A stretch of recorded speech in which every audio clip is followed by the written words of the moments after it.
ನಮಸ್ಕಾರ. ಮಾಧ್ಯಮ ಅನೇಕದ ವೆಬ್ ಸಂಭಾಷಣೆ ಕಾರ್ಯಕ್ರಮಕ್ಕೆ ಸ್ವಾಗತ. ಬಿಚ್ಚಿಟ್ಟ ಬುತ್ತಿಯ ಈ ಹೊತ್ತಿನ ಕಾರ್ಯಕ್ರಮದಲ್ಲಿ ಇವತ್ತು ನಮ್ಮ ಜೊತೆ ಇದ್ದಾರೆ ವಿಶಾಲಾಕ್ಷಿ ಪದ್ಮನಾಭನ್ ಅವರು. ನಮಸ್ಕಾರ ಮೇಡಮ್. ನಮಸ್ತೆ. ಬುತ್ತಿ ಬಿಚ್ಚಿಡೋಕೆ ನಿಜವಾಗ್ಲೂ ನೀವೊಂದು ಅನ್ವರ್ಥನಾಮ ಅಂತ ನಾನು ಹೇಳ್ತೀನಿ. ಯಾಕೆ ಅಂತಂದರೆ ಬುತ್ತಿ ಬಿಚ್ಚಿಡೋದು ಯಾತಕ್ಕೆ ಹೇಳಿ, ನಮ್ಮ ಹೊಟ್ಟೆ ತುಂಬಿಸ್ಕೊಳ್ಳೋಕ್ಕೆ. ಇವತ್ತು ಏನಾಗಿದೆ ಅಂತಂದರೆ ನಾವು ಹೊಟ್ಟೆ ತುಂಬಿಸ್ಕೊಳ್ಳೋಕ್ಕೆ ಯೋಚನೆ ಮಾಡುವಂಗಾಗೋಗಿದೆ. ಯಾಕಂದರೆ ಆಹಾರ ಉತ್ಪನ್ನಗಳು ಪೌಷ್ಟಿಕತೆಯಿಂದ ಕೂಡಿಲ್ಲ. ಇವತ್ತು ಎಲ್ಲರ ಗಮನ ಒಂದು ಆರ್ಗ್ಯಾನಿಕ್ ಉತ್ಪನ್ನಗಳ ಬಗ್ಗೆ, ಸಾವಯವ ಕೃಷಿಯ ಬಗ್ಗೆ, ಸಾವಯವ ಉತ್ಪನ್ನಗಳ ಬಗ್ಗೆ ಗಮನ ಆ ಕಡೆ ಹೋಗ್ಬಿಟ್ಟಿದೆ ಜನಕ್ಕೆ. ಇಂತಹ ಒಂದು ಕೃಷಿಯನ್ನು ನೀವು ನಿಮ್ಮದಾಗಿಸ್ಕೊಂಡಿದ್ದೀರಾ, ಜನಕ್ಕೆ ಒಂದು ಒಳ್ಳೆಯ ಆಹಾರವನ್ನು ನೀವು ಕೊಡ್ತಾ ಇದ್ದೀರಾ. ಹೇಗೆ ಇದರಲ್ಲಿ ನಿಮಗೆ ಆಸಕ್ತಿ ಹುಟ್ಟು? ಈಗ ತಾನೇ ಮಾತಾಡ್ತಾ ಇದ್ರಿ ನೀವು ಓದಿದ್ದು ಕಾಮರ್ಸ್ ಅಂತ. ಕಾಮರ್ಸ್ಗೂ ಫಾರ್ಮರ್ಗೂ ಎಲ್ಲಿಯ ಸಂಬಂಧ? ಅದಲ್ಲದೆ ಹಳ್ಳಿ ಬ್ಯಾಕ್ಗ್ರೌಂಡು ಇಲ್ಲ ನನಗೆ. ಹುಟ್ಟಿ ಬೆಳೆದಿದ್ದೆಲ್ಲ ಸಿಟಿಲೇ. ಬಟ್ ಮೋಸ್ಟ್ಲಿ ಕಿಶೋರ್ ಅವರಿಗೆ, ನನ್ನ ಹಸ್ಬೆಂಡಿಗೆ, ಅವರು ಆ್ಯಕ್ಚುಲಿ ಕೃಷಿಕ ಫ್ಯಾಮಿಲಿಯಿಂದ ಬಂದಿರೋದು. ಸೊ ಅವ್ರಿಗೊಂದು ಜಮೀನಿತ್ತು, ಸಂಬಂಧ ಇತ್ತು ಕೃಷಿ ಇದರಲ್ಲಿ. ಅವ್ರ ರಿಲೇಟಿವ್ಸ್ ಒಂದು ಎಕ್ಸ್ಟೆಂಡೆಡ್ ಫ್ಯಾಮಿಲಿ ವ್ಯವಸಾಯ ಮಾಡ್ತಾ ಇರೋದ್ರಿಂದ ಸ್ವಲ್ಪ ಮಟ್ಟಿಗೆ ಮದುವೆ ಆದಮೇಲೆ ಎಕ್ಸ್ಪೋಜರ್ ಸಿಕ್ತು ನನಗೆ. ಬಟ್ ಆದರೂ ಅಂತ ಏನು ಆವಾಗ ಹೋಗಿ ಅವ್ರನ್ನೆಲ್ಲ ನೋಡ್ತಾ ಇದ್ದಿದ್ದ ತಕ್ಷಣ ಬಂದಿದ್ದು ಇಂಟ್ರೆಸ್ಟ್ ಏನಲ್ಲ. ಮುಂಚೆಯಿಂದನೂ ಒಂದಿಷ್ಟು ಮನೆಯಲ್ಲಿ ನಾವು, ನಮ್ಮ ಅಜ್ಜಿ ಏನು ಮಾಡಿದರು, ನಮ್ಮಲ್ಲೇ ನಾವೆಲ್ಲ ಕ್ಯಾಂಟೋನ್ಮೆಂಟಲ್ಲಿ ಬೆಳೆದವರು. ಕ್ಯಾಂಟೋನ್ಮೆಂಟಲ್ಲಿ ಮನೆಗಳಲ್ಲಿ ಜಾಗ ಇರ್ತಿರಲಿಲ್ಲ. ಮನೆಗಳ ಮುಂದೆ ಎಲ್ಲ ಈ ಥರ ಸೌತ್ ಬ್ಯಾಂಗ್ಳೂರಲ್ಲಿರೋ ಹಾಗೆ ಜಾಗಗಳಿರ್ತಾ ಇರಲಿಲ್ಲ. ಸೊ ನಮಗೇನಾಗೋದು, ಅಲ್ಲಿ ಓಪನ್ ಸ್ಪೇಸಸ್ ಒಂದಿಷ್ಟು ಇರೋ ಕಡೆ ಎಲ್ಲ ನಮ್ಮ ಆ್ಯಕ್ಚುಲಾಗಿ ತುಂಬ ಹಳೆ ಕಾಲದ. ಇನ್ಫ್ಯಾಕ್ಟ್ ನನಗೆ ಬ್ಯಾಂಗ್ಳೂರ ನೆನೆಸ್ಕೊಂಡ್ರೆ ಒಂದು ಸ್ಮಾಲ್ ಟೌನ್ ಫೀಲಿಂಗೇ ಬರುತ್ತೆ. ಹಾಗೆ ಬೆಳೆದಿದ್ದು ನಾವೆಲ್ಲ. ಅಲ್ಲೇನು ಮಾಡ್ತಾಯಿದ್ವಿ, ನಾವೆಲ್ಲ ಸೊಪ್ಪಿನ ಬೀಜಗಳು ಹಾಕ್ತಾಯಿದ್ವಿ. ನಮ್ಮಲ್ಲಿ ಗೋಶಾಲೆಗಳಿರ್ತಾಯಿತ್ತು ಕ್ಯಾಂಟೋನ್ಮೆಂಟಲ್ಲಿ. ಸೊ ಇವೆಲ್ಲ ನೋಡ್ಕೊಂಡು ಬೆಳೆದವ್ರು ನಾವು. ಅವಾಗ ನಮ್ಮ ಅಜ್ಜಿ ನಮಗೆ ಒಂದಿಷ್ಟು ತರಕಾರಿ ಬೀಜಗಳನ್ನೆಲ್ಲ ಹಾಕೋದು, ಅವನ್ನೆಲ್ಲ ಹಾರ್ವೆಸ್ಟ್ ಮಾಡ್ಕೊಂಡು, ಸೊಪ್ಪುಗಳಂತೂ ನಾವು ತೊಗೋತಾನೆ ಇರಲಿಲ್ಲ ಆವಾಗಿಂದನು. ಬ್ಯಾಂಗ್ಳೂರಲ್ಲಿದ್ದೂ ಅಲ್ಲಲ್ಲಿ ಕಾಮನ್ ಲ್ಯಾಂಡ್ಸಲ್ಲಿ ಬೆಳೆಸ್ಕೊಂಡು ತರ್ತಾಯಿದ್ವಿ. ಸೊ ಆ ಸಣ್ಣ ಸಣ್ಣ ಪ್ರಮಾಣದಲ್ಲಿ ಬೆಳೆಸೋ ಅಂಥದ್ದು ನಮಗೆ ಬೇಕಾಗಿರೋದನ್ನು ಆವಾಗಿಂದ ಚಿಕ್ಕವಳಿದ್ದಾಗಿಂದನೂ ಎಕ್ಸ್ಪೋಜರ್ ಇತ್ತು. ಬಟ್ ಒಂದು ಲಾರ್ಜ್ ಸ್ಕೇಲ್ ಅಗ್ರಿಕಲ್ಚರ್ ಅಂತ ಯಾವತ್ತೂ ಯೋಚನೆ ಮಾಡಿದ್ದಿಲ್ಲ. ಅದು ಕಿಶೋರ್ನ ಮದುವೆ ಆದಮೇಲೆ ಒಂದಿಷ್ಟು ನೋಡ್ತಾ ಇದ್ವಿ. ಮತ್ತು ಅವ್ರ ಚಿಕ್ಕಮ್ಮ ಒಬ್ಬರು ತೋಟ ಇಟ್ಟಿದ್ರು.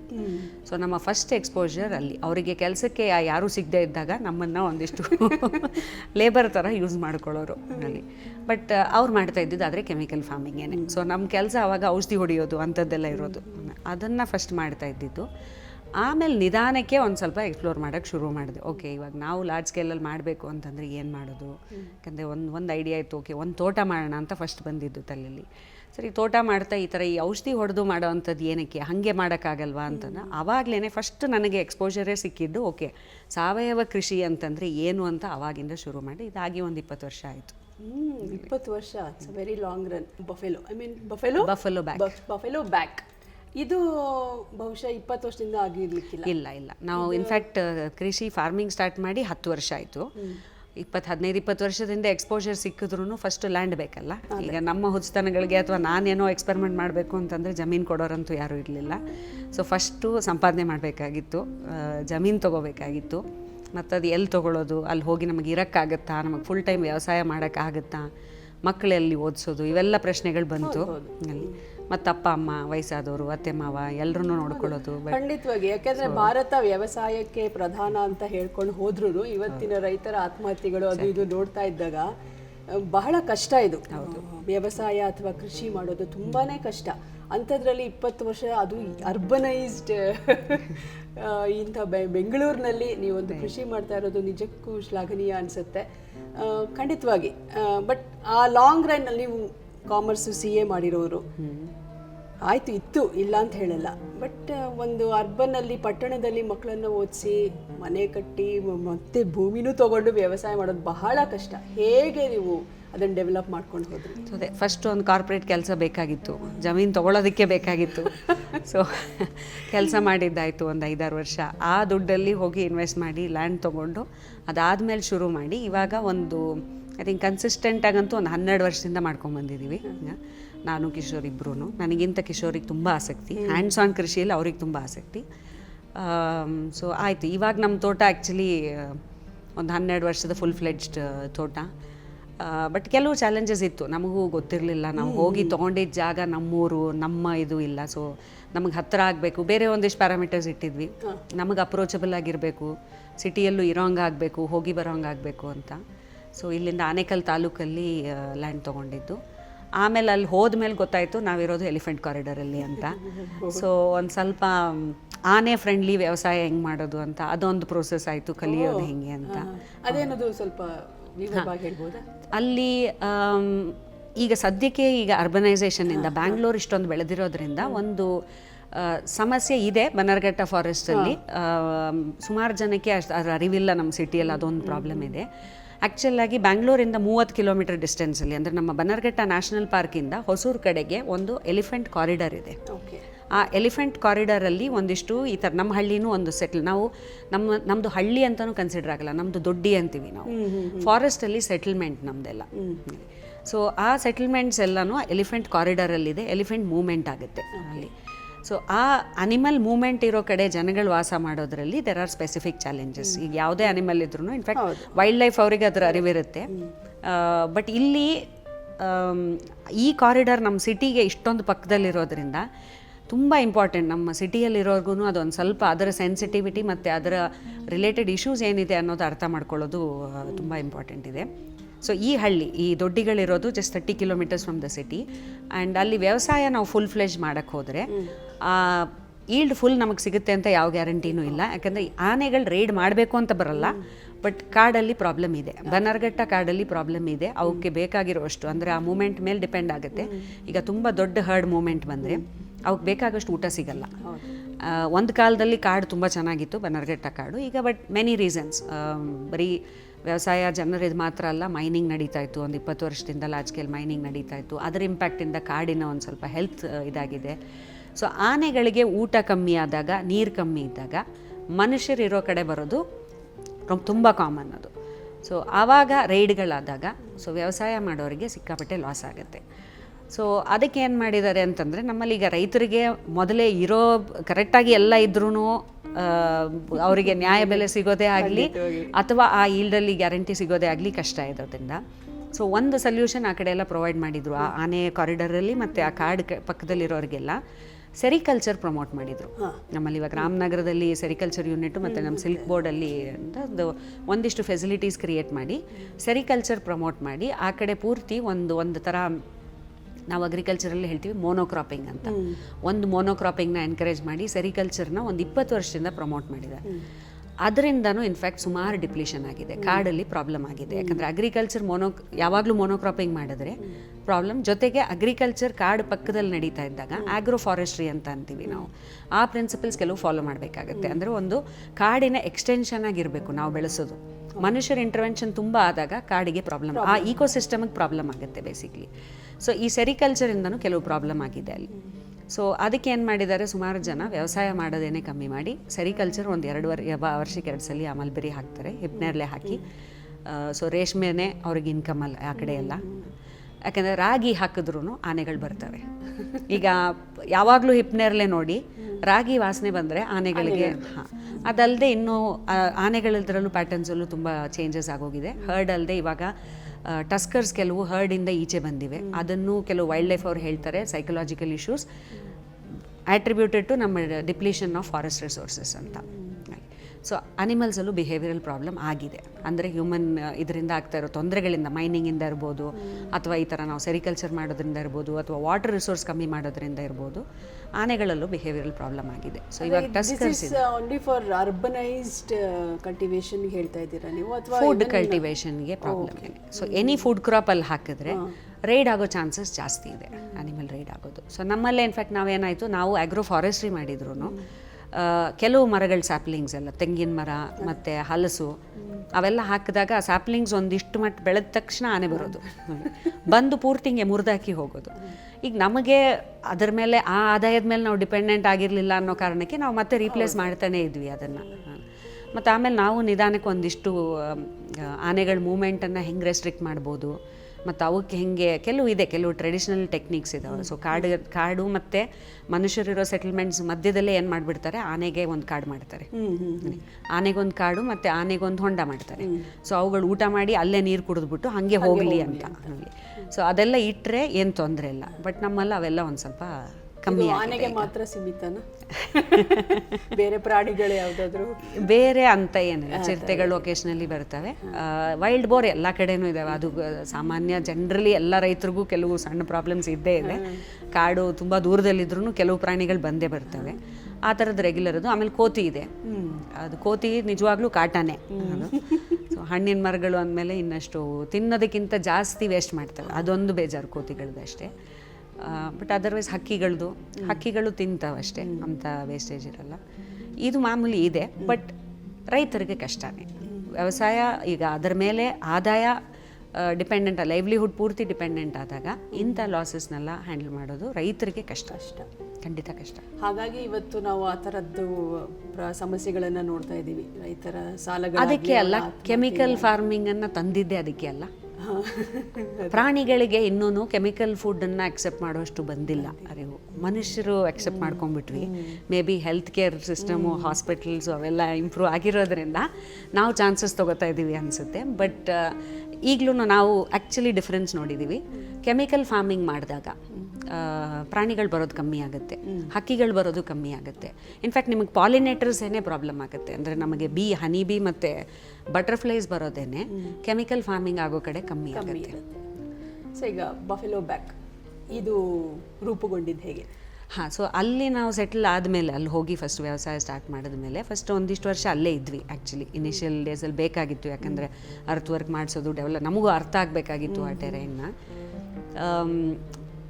ನಿಜ ಹೇಳಬೇಕು ಅಂತಂದರೆ ಆ ವ್ಯವಸಾಯದ ಒಂದು ಸೋಷಿಯಲ್ ಮತ್ತು ಎಕನಾಮಿಕ್ ಪ್ರಾಬ್ಲಮ್ ಇದೆಯಲ್ಲ, ನನಗೆ ಅಲ್ಲಿದ್ದಾಗಲೇ ಗೊತ್ತಾಗಿತ್ತು. ಆವಾಗಲೇ ನನಗೆ ರಿಯಲೈಸ್ ಆಯಿತು, ನಾವು ಅರ್ಬನ್ ಸ್ಪೇಸಲ್ಲಿ ಇರೋರಿಗೆ ದಿನ 3 ಹೊತ್ತು ಊಟ ತಿಂದ್ರೂ ನಮಗೆ ಅದರ ಹಿಂದೆ ಇರೋ ಪ್ರಾಬ್ಲಮ್ಸೇ ಆಗಲಿ ಅದರ ಅರಿವು ನಮಗೆ ಇರೋದೇ ಇಲ್ಲ. ಯಾಕೆಂದರೆ ಇಲ್ಲಿ ಬರೋದ್ರೊಳಗೆ ಆ ಫುಡ್ ಅಪೀಲೇ ಬೇರೆ ಇರುತ್ತೆ. ಎಲ್ಲ ಚೆನ್ನಾಗಿ ಕಾಣುತ್ತೆ, ಇಲ್ಲಿ ಬಂದಮೇಲೆ ಫ್ರೆಶ್ ಆಗಿ ಕಾಣುತ್ತೆ. ಅದ್ರ ಹಿಂದೆ ಏನೇನಾಗಿದೆ, ಎಷ್ಟು ಜನ ಕಷ್ಟಪಟ್ಟಿದ್ದಾರೆ, ಎಷ್ಟು ಜನ ಬೆವರು ಸುರಿಸಿದ್ದಾರೆ, ಎಷ್ಟು ರಿಸೋರ್ಸ್ ಯೂಸ್ ಆಗಿದೆ, ಅವೆಲ್ಲ ಏನೂ ನಮಗೆ ಗೊತ್ತಾಗಲ್ಲ ಇಲ್ಲಿದ್ದಾಗ. ಸೊ ನನಗೆ ಅಲ್ಲಿದ್ದಾಗಲೇ ಫಾರ್ ದ ಫಸ್ಟ್ ಟೈಮ್ ನನ್ನ ಜೀವನದಲ್ಲಿ ನನಗೆ ರಿಯಲೈಸ್ ಆಗಿದ್ದು, ಇಷ್ಟೊಂದು ಸೋಷಿಯಲ್ ಇಶ್ಯೂಸ್ ಇದೆ. ಒಂದು ಫುಡ್ ಪ್ರೊಡಕ್ಷನ್ನಿಂದ ಅದು ನಮ್ಮನ್ನು ತಲುಪೋ ತನಕನೂ ಇರೋಷ್ಟು ಪ್ರಾಬ್ಲಮ್ಸ್ನ ನನಗೆ ಎಕ್ಸ್ಪೋಜರ್ ಆಗಿದ್ದು ಆವಾಗ. ಫಸ್ಟ್ ಸ್ಟಾರ್ಟ್ ಮಾಡಿದ್ದು ಇನ್ಫ್ಯಾಕ್ಟ್ ಅಲ್ಲಿ ನಾವಿದ್ದಾಗ ಏನು ಮಾಡೋರು, ನಮ್ಮ ದೊಡ್ಡಿ ಅಂತ ಹೇಳಿದ್ನಲ್ಲ, ಸೊ ಸಣ್ಣ ಸೆಟಲ್ಮೆಂಟ್ಸು. ದೊಡ್ಡಿ ಅಂದರೆ ಒಂದು 20 ಮನೆ ಇದ್ದರೆ ಹೆಚ್ಚು, 20 ಫ್ಯಾಮಿಲಿ ಇರುತ್ತೆ ಒಂದೊಂದು ಸೆಟಲ್ಮೆಂಟಲ್ಲಿ. ಸೊ ಆವಾಗ ನಾವೆಲ್ಲ, ನಮಗೆ ಕರೆಂಟು ಕಮ್ಮಿ ಅಲ್ಲಿ, ಪವರ್ ಕನೆಕ್ಷನ್ ಇಲ್ಲ, ನೆಟ್ವರ್ಕ್ ಅಷ್ಟಾಗಿಲ್ಲ. ಸೊ ಎಲ್ಲ ಒಟ್ಟಿಗೆ ಕೂತ್ಕೊಂಡು ಮಾತಾಡೋದು, ಕಮ್ಯುನಿಕೇಟ್ ಮಾಡೋದು ಬಿಟ್ಟರೆ ಇನ್ನೇನು ನಮಗೆ ಎಂಟರ್ಟೈನ್ಮೆಂಟ್ ಬೇರೆ ಏನೂ ಇರ್ತಾ ಇರಲಿಲ್ಲ. ಸೊ ಆವಾಗ ಹಿಂಗೆ ಕೂತ್ಕೊಂಡು ನಾವು ಮಾತಾಡಬೇಕಾದ್ರೆ ಎಲ್ಲ ಮೇನ್ಲಿ ಅದೇ ವಿಮೆನ್ ವುಡ್ ಕಮ್. ಗಂಡಸರಲ್ಲಿ ಲೈಕ್ ಇನ್ ಮೋಸ್ಟ್ ವಿಲೇಜಸ್ ಇಂಡಿಯಾಲ್ಲಿ ಕುಡ್ತಾ ಪ್ರಾಬ್ಲಮ್ ಇದೆ, ನಮ್ಮಲ್ಲೂ ಇದೆ. ಸೊ ನಮ್ಮಲ್ಲೂ ಕುಡ್ತಾ ಬ್ಯುಸಿಯಾಗಿಟ್ಟಿರುತ್ತೆ ಅವ್ರನ್ನ. ಸೊ ಸಂಜೆ ಹೊತ್ತು ಅವ್ರು ಸಿಗಲ್ಲ. ಬಟ್ ಹೆಂಗಸರೆಲ್ಲ ಸಾಮಾನ್ಯ ಬಂದು ಕೂತ್ಕೊಂಡು ಮಾತಾಡ್ತಾ ಇದ್ದಾಗ ಆವಾಗ ಅವ್ರುಗಳು ಬರೀ ಪ್ರಾಬ್ಲಮ್ಸ್ ಅಲ್ಲ, actually in fact most of the time ಖುಷಿಯಾಗೇ ಇರ್ತಾರೆ. ಅವ್ರ ಪ್ರಾಬ್ಲಮ್ಸನ್ನು ಅವರು ತೀರಾ ಅಕ್ಸೆಪ್ಟ್ ಮಾಡ್ಕೊಂಡ್ಬಿಡ್ತಾರೆ ಸುಮಾರು ವರ್ಷಗಳಿಂದ ಇದ್ದಾಗ. ಬಟ್ ಕೆಲವು ಬಂದಾಗ, ಡಿಸ್ಕಷನ್ಗೆ ಬಂದಾಗ, ಸೊ ನಾರ್ಮಲಾಗಿ ಅವ್ರ ಅಪ್ರೋಚ್ ಹೆಂಗೆ ಅಂತಂದರೆ, ಏನೂ ಮಾಡೋಕ್ಕಲ್ಲ, ನಮ್ಮ ಹಣೆ ಬರ ಅಂತ ಇರೋದು ಕೊನೆಯದೇ. ಹಾಂ. ಸೊ ಇನಿಷಿಯಲಿ ನನಗೂ ಕ್ವೆಶನ್ಸ್ ಇತ್ತು, ಅದನ್ನು ನಾವು ಪ್ರಾಬ್ಲಮ್ ಅಂತ ಅವ್ರಿಗೆ ಅರಿವು ಮೂಡಿಸ್ಬೇಕಾ ಅಥವಾ ಅದನ್ನು ಬಿಟ್ಬಿಟ್ರೆ ಬೆಟ್ರಾ, ಎಲ್ಲ ಹೆಂಗಿದ್ರು ಅಕ್ಸೆಪ್ಟ್ ಮಾಡ್ಕೊಂಡಿದ್ದಾರಲ್ಲ ಅಂತ. ಯಾಕಂದ್ರೆ ನನಗೂ ಯಾವುದು ಈ ಸೋಷಿಯಲ್ ಇದನ್ನ ಹ್ಯಾಂಡಲ್ ಮಾಡೋ ಬ್ಯಾಕ್ಗ್ರೌಂಡ್ ಇಲ್ಲ. ಬಟ್ ಓಕೆ, ಟ್ರೈ ಮಾಡಿ ನೋಡೋಣ. ಏನಾದರೂ ಒಂದು ಪ್ರಾಬ್ಲಮ್ಸಲ್ಲಿ ಸಣ್ಣದಾಗಿ ನಮ್ಮ ಕಡೆಯಿಂದ ಏನಾದರೂ ಇಂಟರ್ವೆನ್ಷನ್ ಮಾಡಿದ್ರೆ, ಯಾಕಂದ್ರೆ ನನಗೆ ಡೆಫಿನೆಟ್ಲಿ ಈಗಲೂ ಅಷ್ಟೇ ತುಂಬ ಕಾನ್ಫಿಡೆನ್ಸ್ ಎಲ್ಲ ಇಲ್ಲ. ಸೋಷಿಯಲ್ ಚೇಂಜಸ್ನೆಲ್ಲ ದೊಡ್ಡದಾಗಿ ಮಾಡ್ಬೋದು ಅಂತೆಲ್ಲ ನನಗೆ, ಒಬ್ಬರು ಮಾಡ್ಬೋದಾ, ಗ್ರೂಪ್ ಮಾಡ್ಬೋದಾ, ವಿಲೇಜ್ ಫುಲ್ ಬಂದರೆ ಮಾಡ್ಬೋದಾ ಅಂತೆಲ್ಲ ನನಗೆ ಗೊತ್ತಿಲ್ಲ ಈಗಲೂ.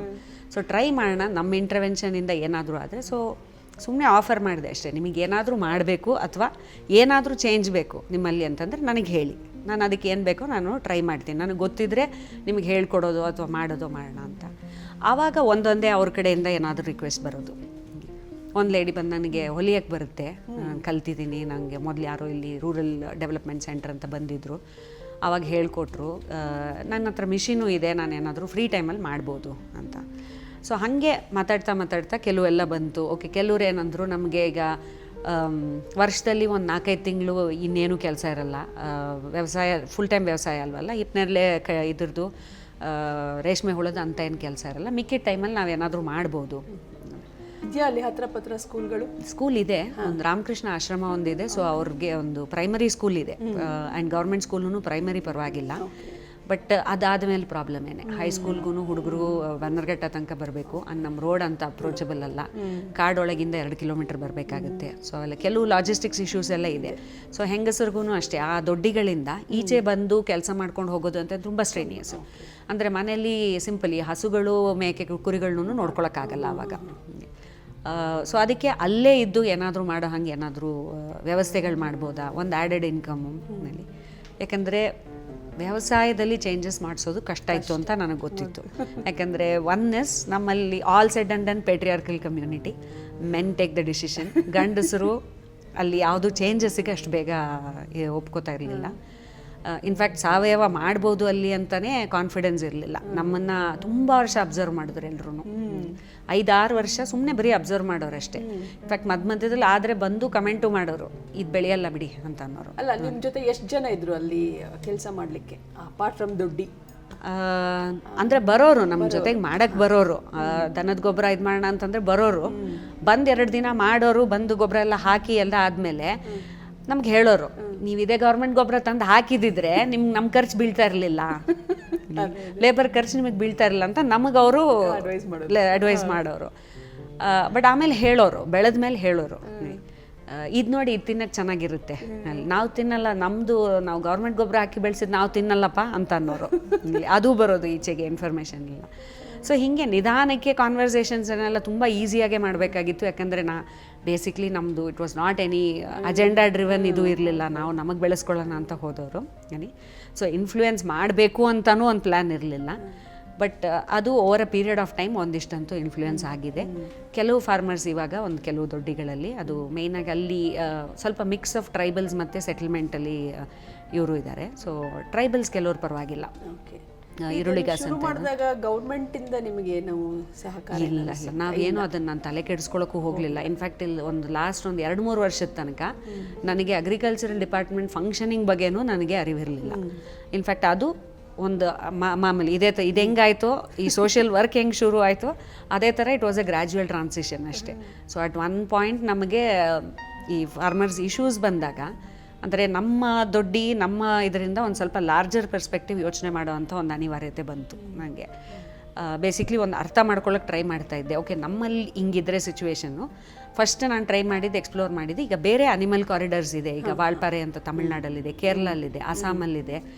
ಎಲಿಫೆಂಟ್ ಕಾರಿಡಾರ್ಸಲ್ಲಿ ಏನು ಮಾಡ್ತಾ ಇದ್ದಾರೆ, ಹೆಂಗೆ ಮ್ಯಾನೇಜ್ ಮಾಡ್ತಾ ಇದ್ದಾರೆ ಅಂತ ಒಂದು ನೋಡೋಣ ಅಂತ ಅಂದ್ಬಿಟ್ಟು ಒಂದು ಸ್ವಲ್ಪ ಟ್ರಾವೆಲ್ ಮಾಡೋಕ್ಕೆ ಶುರು ಮಾಡಿದೆ.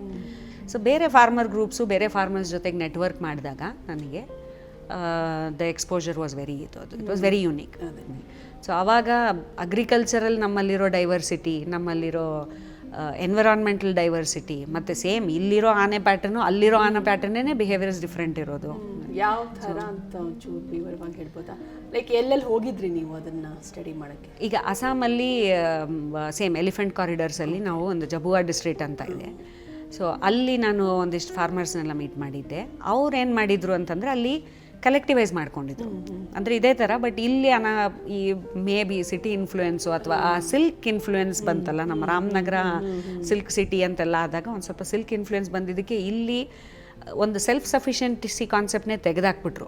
ಅಂದರೆ ರಾಗಿ ಬೆಳೆಸೋದನ್ನು ಸುಮಾರು ಜನ ಬಿಟ್ಬಿಟ್ಟಿದ್ದಾರೆ. ರೇಷ್ಮೆ ಮಾಡಿ ಆ ದುಡ್ಡಲ್ಲಿ ರಾಗಿ ಕೊಂಡ್ಕೋತಾರೆ ಹೊರತು ರಾಗಿನೂ ಬೆಳೆಸೋದು ಇಲ್ಲಿ ಬಿಟ್ಬಿಟ್ಟಿದ್ದಾರೆ. ಬಟ್ ಅಲ್ಲಿ ಸಿಚುವೇಶನ್ ಇಸ್ ವೆರಿ ಡಿಫ್ರೆಂಟ್. ಅವ್ರ ಕಲ್ಚರಲ್ಲಿ ಎಷ್ಟು ರೂಟೆಡ್ ಅಂತಂದರೆ ಅವ್ರಿಗೆ ತುಂಬ ಇಂಪಾರ್ಟೆಂಟ್ ಅವ್ರ ಊಟ ಅವ್ರು ಬೆಳೆಸ್ಕೊಳ್ಳೋದು, ಆಮೇಲೆ ಇನ್ಕಮ್ ಅವರಿಗೆ. ಸೊ ಆ ಕಲ್ಚರಲ್ ರೂಟಿಂಗ್ ಇಲ್ಲಿಲ್ಲ, ಅದು ನಮ್ಮ ಜಾಗದಲ್ಲಿ ಮಾತ್ರ ಸ್ಪೆಸಿಫಿಕ್ ಆಗಿರಲಿಲ್ಲ.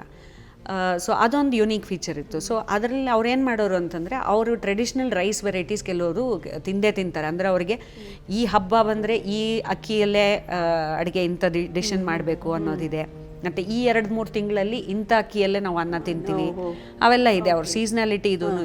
ಸೊ ಅದನ್ನು ಬೆಳೆಸೋರು ಅವರು. ಆನೆ ಬಂದ್ರೂ ಅದನ್ನು ಹೆಂಗೆ ಇದು ಮಾಡೋದು ಅಂತ ಮ್ಯಾನೇಜ್ ಮಾಡಿ. ಸೊ ಅವ್ರೇನು ಮಾಡೋರು, ಒಂದು ಅದೇ ಮಾಮೂಲಿ ಆ ಕಾಡು, ಆನೆ ಕಾಡು ಕ್ರಿಯೇಟ್ ಮಾಡಿಕೊಂಡು ಅದನ್ನು ಮೆಟಿಕ್ಯುಲಸ್ ಆಗಿ ಕಲೆಕ್ಟಿವ್ ಆಗಿ ಕೆಲಸ ಮಾಡಿ ಅವರು ಫಸ್ಟು ಆನೆ ಕಾಡು ಕ್ರಿಯೇಟ್ ಮಾಡ್ತಾರೆ. ಅದು ಸರಿ ಇದೆಯಾ ಅಂತ ನೋಡ್ತಾರೆ. ಅಂದರೆ ಫಸ್ಟ್ ಅದ್ರ ವೆಲ್ಫೇರ್ ನೋಡ್ತಾರೆ, ಅದಾದಮೇಲೆ ಬಂದು ತಮಗೆ ಬೆಳೆಸ್ಕೋತಾರೆ ನೋಡು. ಬಟ್ ಆ ಕಲೆಕ್ಟಿವೈಸೇಷನ್ ನಮ್ಮಲ್ಲಿ ಇನ್ನೂ ಬಂದಿಲ್ಲ. ಟ್ರೈ ಮಾಡ್ತಾ ಇದ್ದೀವಿ ನಾವು.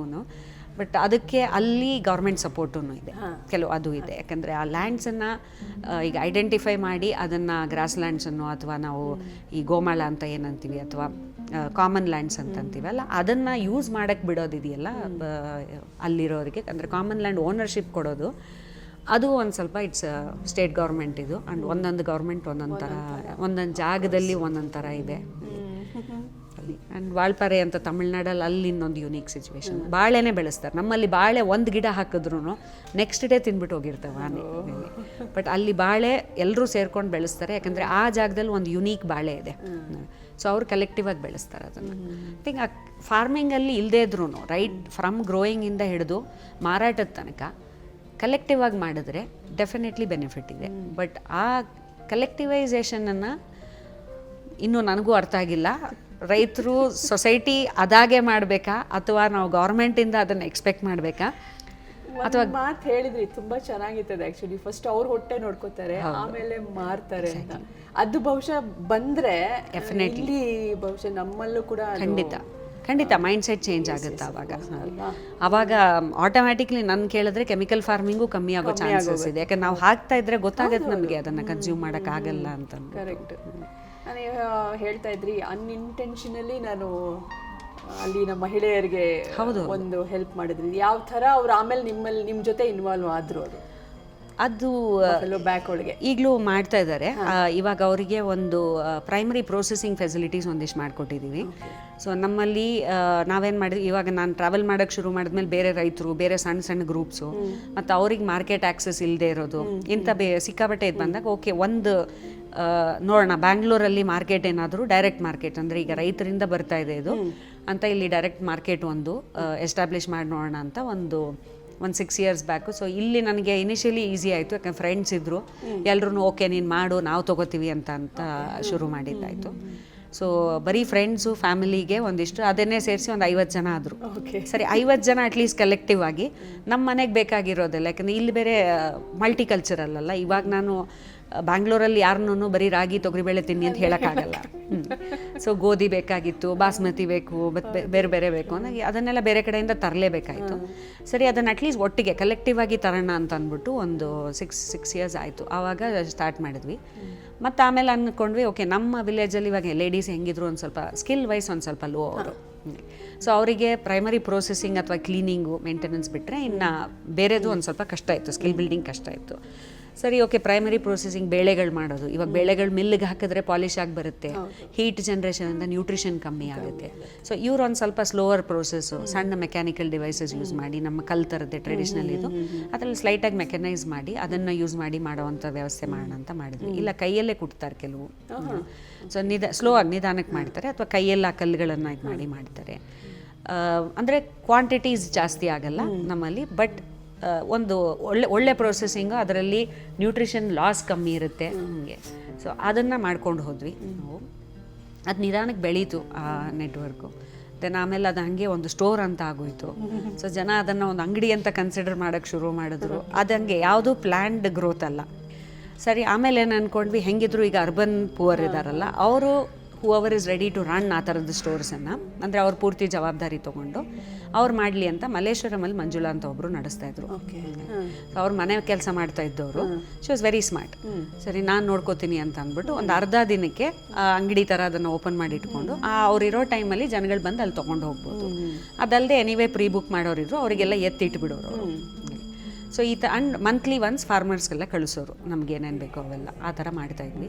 ಇನ್ಫ್ಯಾಕ್ಟ್ ಅದು ಇವಾಗ ಆಫ್ಟರ್ 6 years ಅದು it is becoming a consumer cooperative society.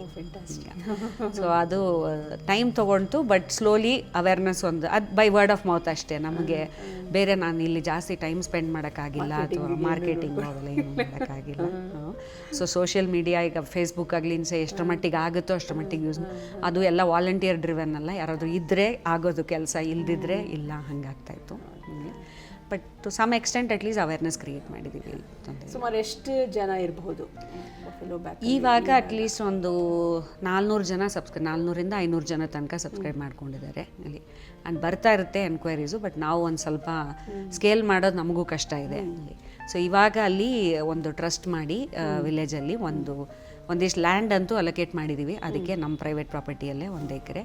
ಈಗ ಅಲ್ಲಿ ಬಿಲ್ಡಿಂಗ್ಸ್ ಮಾಡಿ ಅವರಿಗೆ ಸ್ಲೈಟ್ಲಿ ಲಾರ್ಜರ್ ಸ್ಟೋರು, ಗೋಡೌನ್ಸ್ ಅಂಥದ್ದು ಮಾಡಿಕೊಡ್ಬೇಕು ನಾವು. ಸೊ ಈಗ ಅದು ನೆಕ್ಸ್ಟ್ ಸ್ಟೆಪ್. ಅದೆಲ್ಲ ಆದಮೇಲೆ we can add on more people ಇಲ್ಲಿ. ಇಲ್ಲ ಅಂತಂದರೆ ಕಷ್ಟ. Very large scale actually. ನೀವು ಸ್ಮಾಲ್ ಅಂತ ಇದ್ದೀರಾ? ಇಲ್ಲ ಅದೂ ನಾವು ವಿ ಆರ್ ಥಿಂಕಿಂಗ್ ಅದು ಅಷ್ಟೇ ಇರಬೇಕು ಅಂತ ಅಂದ್ಬಿಟ್ಟು. ಯಾಕಂದ್ರೆ ನಮ್ಮ ದೊಡ್ಡಿಲಿ ಎಷ್ಟು ಮ್ಯಾನೇಜ್ ಮಾಡೋಕ್ಕಾಗುತ್ತೋ ಅಷ್ಟೇ ಇರಬೇಕು. ಯಾಕಂದ್ರೆ ಮತ್ತೆ ಎಲ್ಲರೂ ಒಂದಿಷ್ಟು ದೂರದಿಂದ ಕಷ್ಟಪಡು ಮಾಡು ಅಂತಂದರೆ it's not worth doing it. ಸುಮಾರು ಎಷ್ಟು ದೊಡ್ಡ ಜಾಗ ಇದೆ? ಏನೇನು ಬೆಳಿತಿದ್ದೀರಾ ಇವಾಗ? ಎಷ್ಟು ದೊಡ್ಡ ಜಾಗ ನಿಮ್ಮದು? ನಮ್ಮದು ಅರೌಂಡ್ ಒಂದು ಟೋಟಲ್ 8 ಎಕರೆ ಇದೆ. ಅದರಲ್ಲಿ ಹತ್ತತ್ರ 5 ಎಕರೆ ತನಕ ಇಲ್ಲ, 4 ಎಕರೆ ತನಕ ಕಾಡೇನೆ ಪೂರ್ತಿ. ಇನ್ನು ಮಿಕ್ಕಿದ ಏನೂ ಆಗೋದೇ ಇಲ್ಲ, ಆಕ್ಟಿವಿಟೀಸೇ ಇಲ್ಲ. ನಾವು ಕಲ್ಟಿವೇಟ್ ಮಾಡಲ್ಲ. ಸೊ ಸುತ್ತಲೂ ಅರೌಂಡ್ ಬಾರ್ಡರ್ಸಲ್ಲಿ ಕಾಡಾಗಿಬಿಟ್ಟಿದ್ದೀವಿ ನಾವು. ಸೊ ದಟ್ ಆ ಕಾಡು ರೀಜನ್ರೇಟ್ ಆಗಲಿ ಅಂತ ಒಂದು ಉದ್ದೇಶ. ಪ್ಲಸ್ ಅದೇ ಈ ಕಾಡು ಪ್ರಾಣಿಗಳಿಗೆ ಊಟ ಅದೇ ಬೆಸ್ಟು. ನಾವು ಬೆಳೆಸೋ ಊಟ ಹಾಕೋದಕ್ಕಿಂತ ಅದಕ್ಕೆ ನ್ಯಾಚುರಲ್ ಆಗಿ ಸಿಗೋದು. ಮತ್ತು ಒಂದಿಷ್ಟು 2-3 ಹೊಂಡ ಮಾಡಿದ್ದೀವಿ ನೀರಿಗೆ ಆದಷ್ಟು ಜಾಗದಲ್ಲಿ. ಇನ್ನು ಮಿಕ್ಕಿದ್ದು 3.5 ಎಕರೆಯಲ್ಲಿ ನಾವು ಹಣ್ಣಿನ ಮರಗಳು ಮೋಸ್ಟ್ಲಿ. ಆ್ಯಂಡ್ ಕಲ್ಟಿವೇಟ್ ಮಾಡೋದು ಅಂತಂದರೆ less than 1 acre.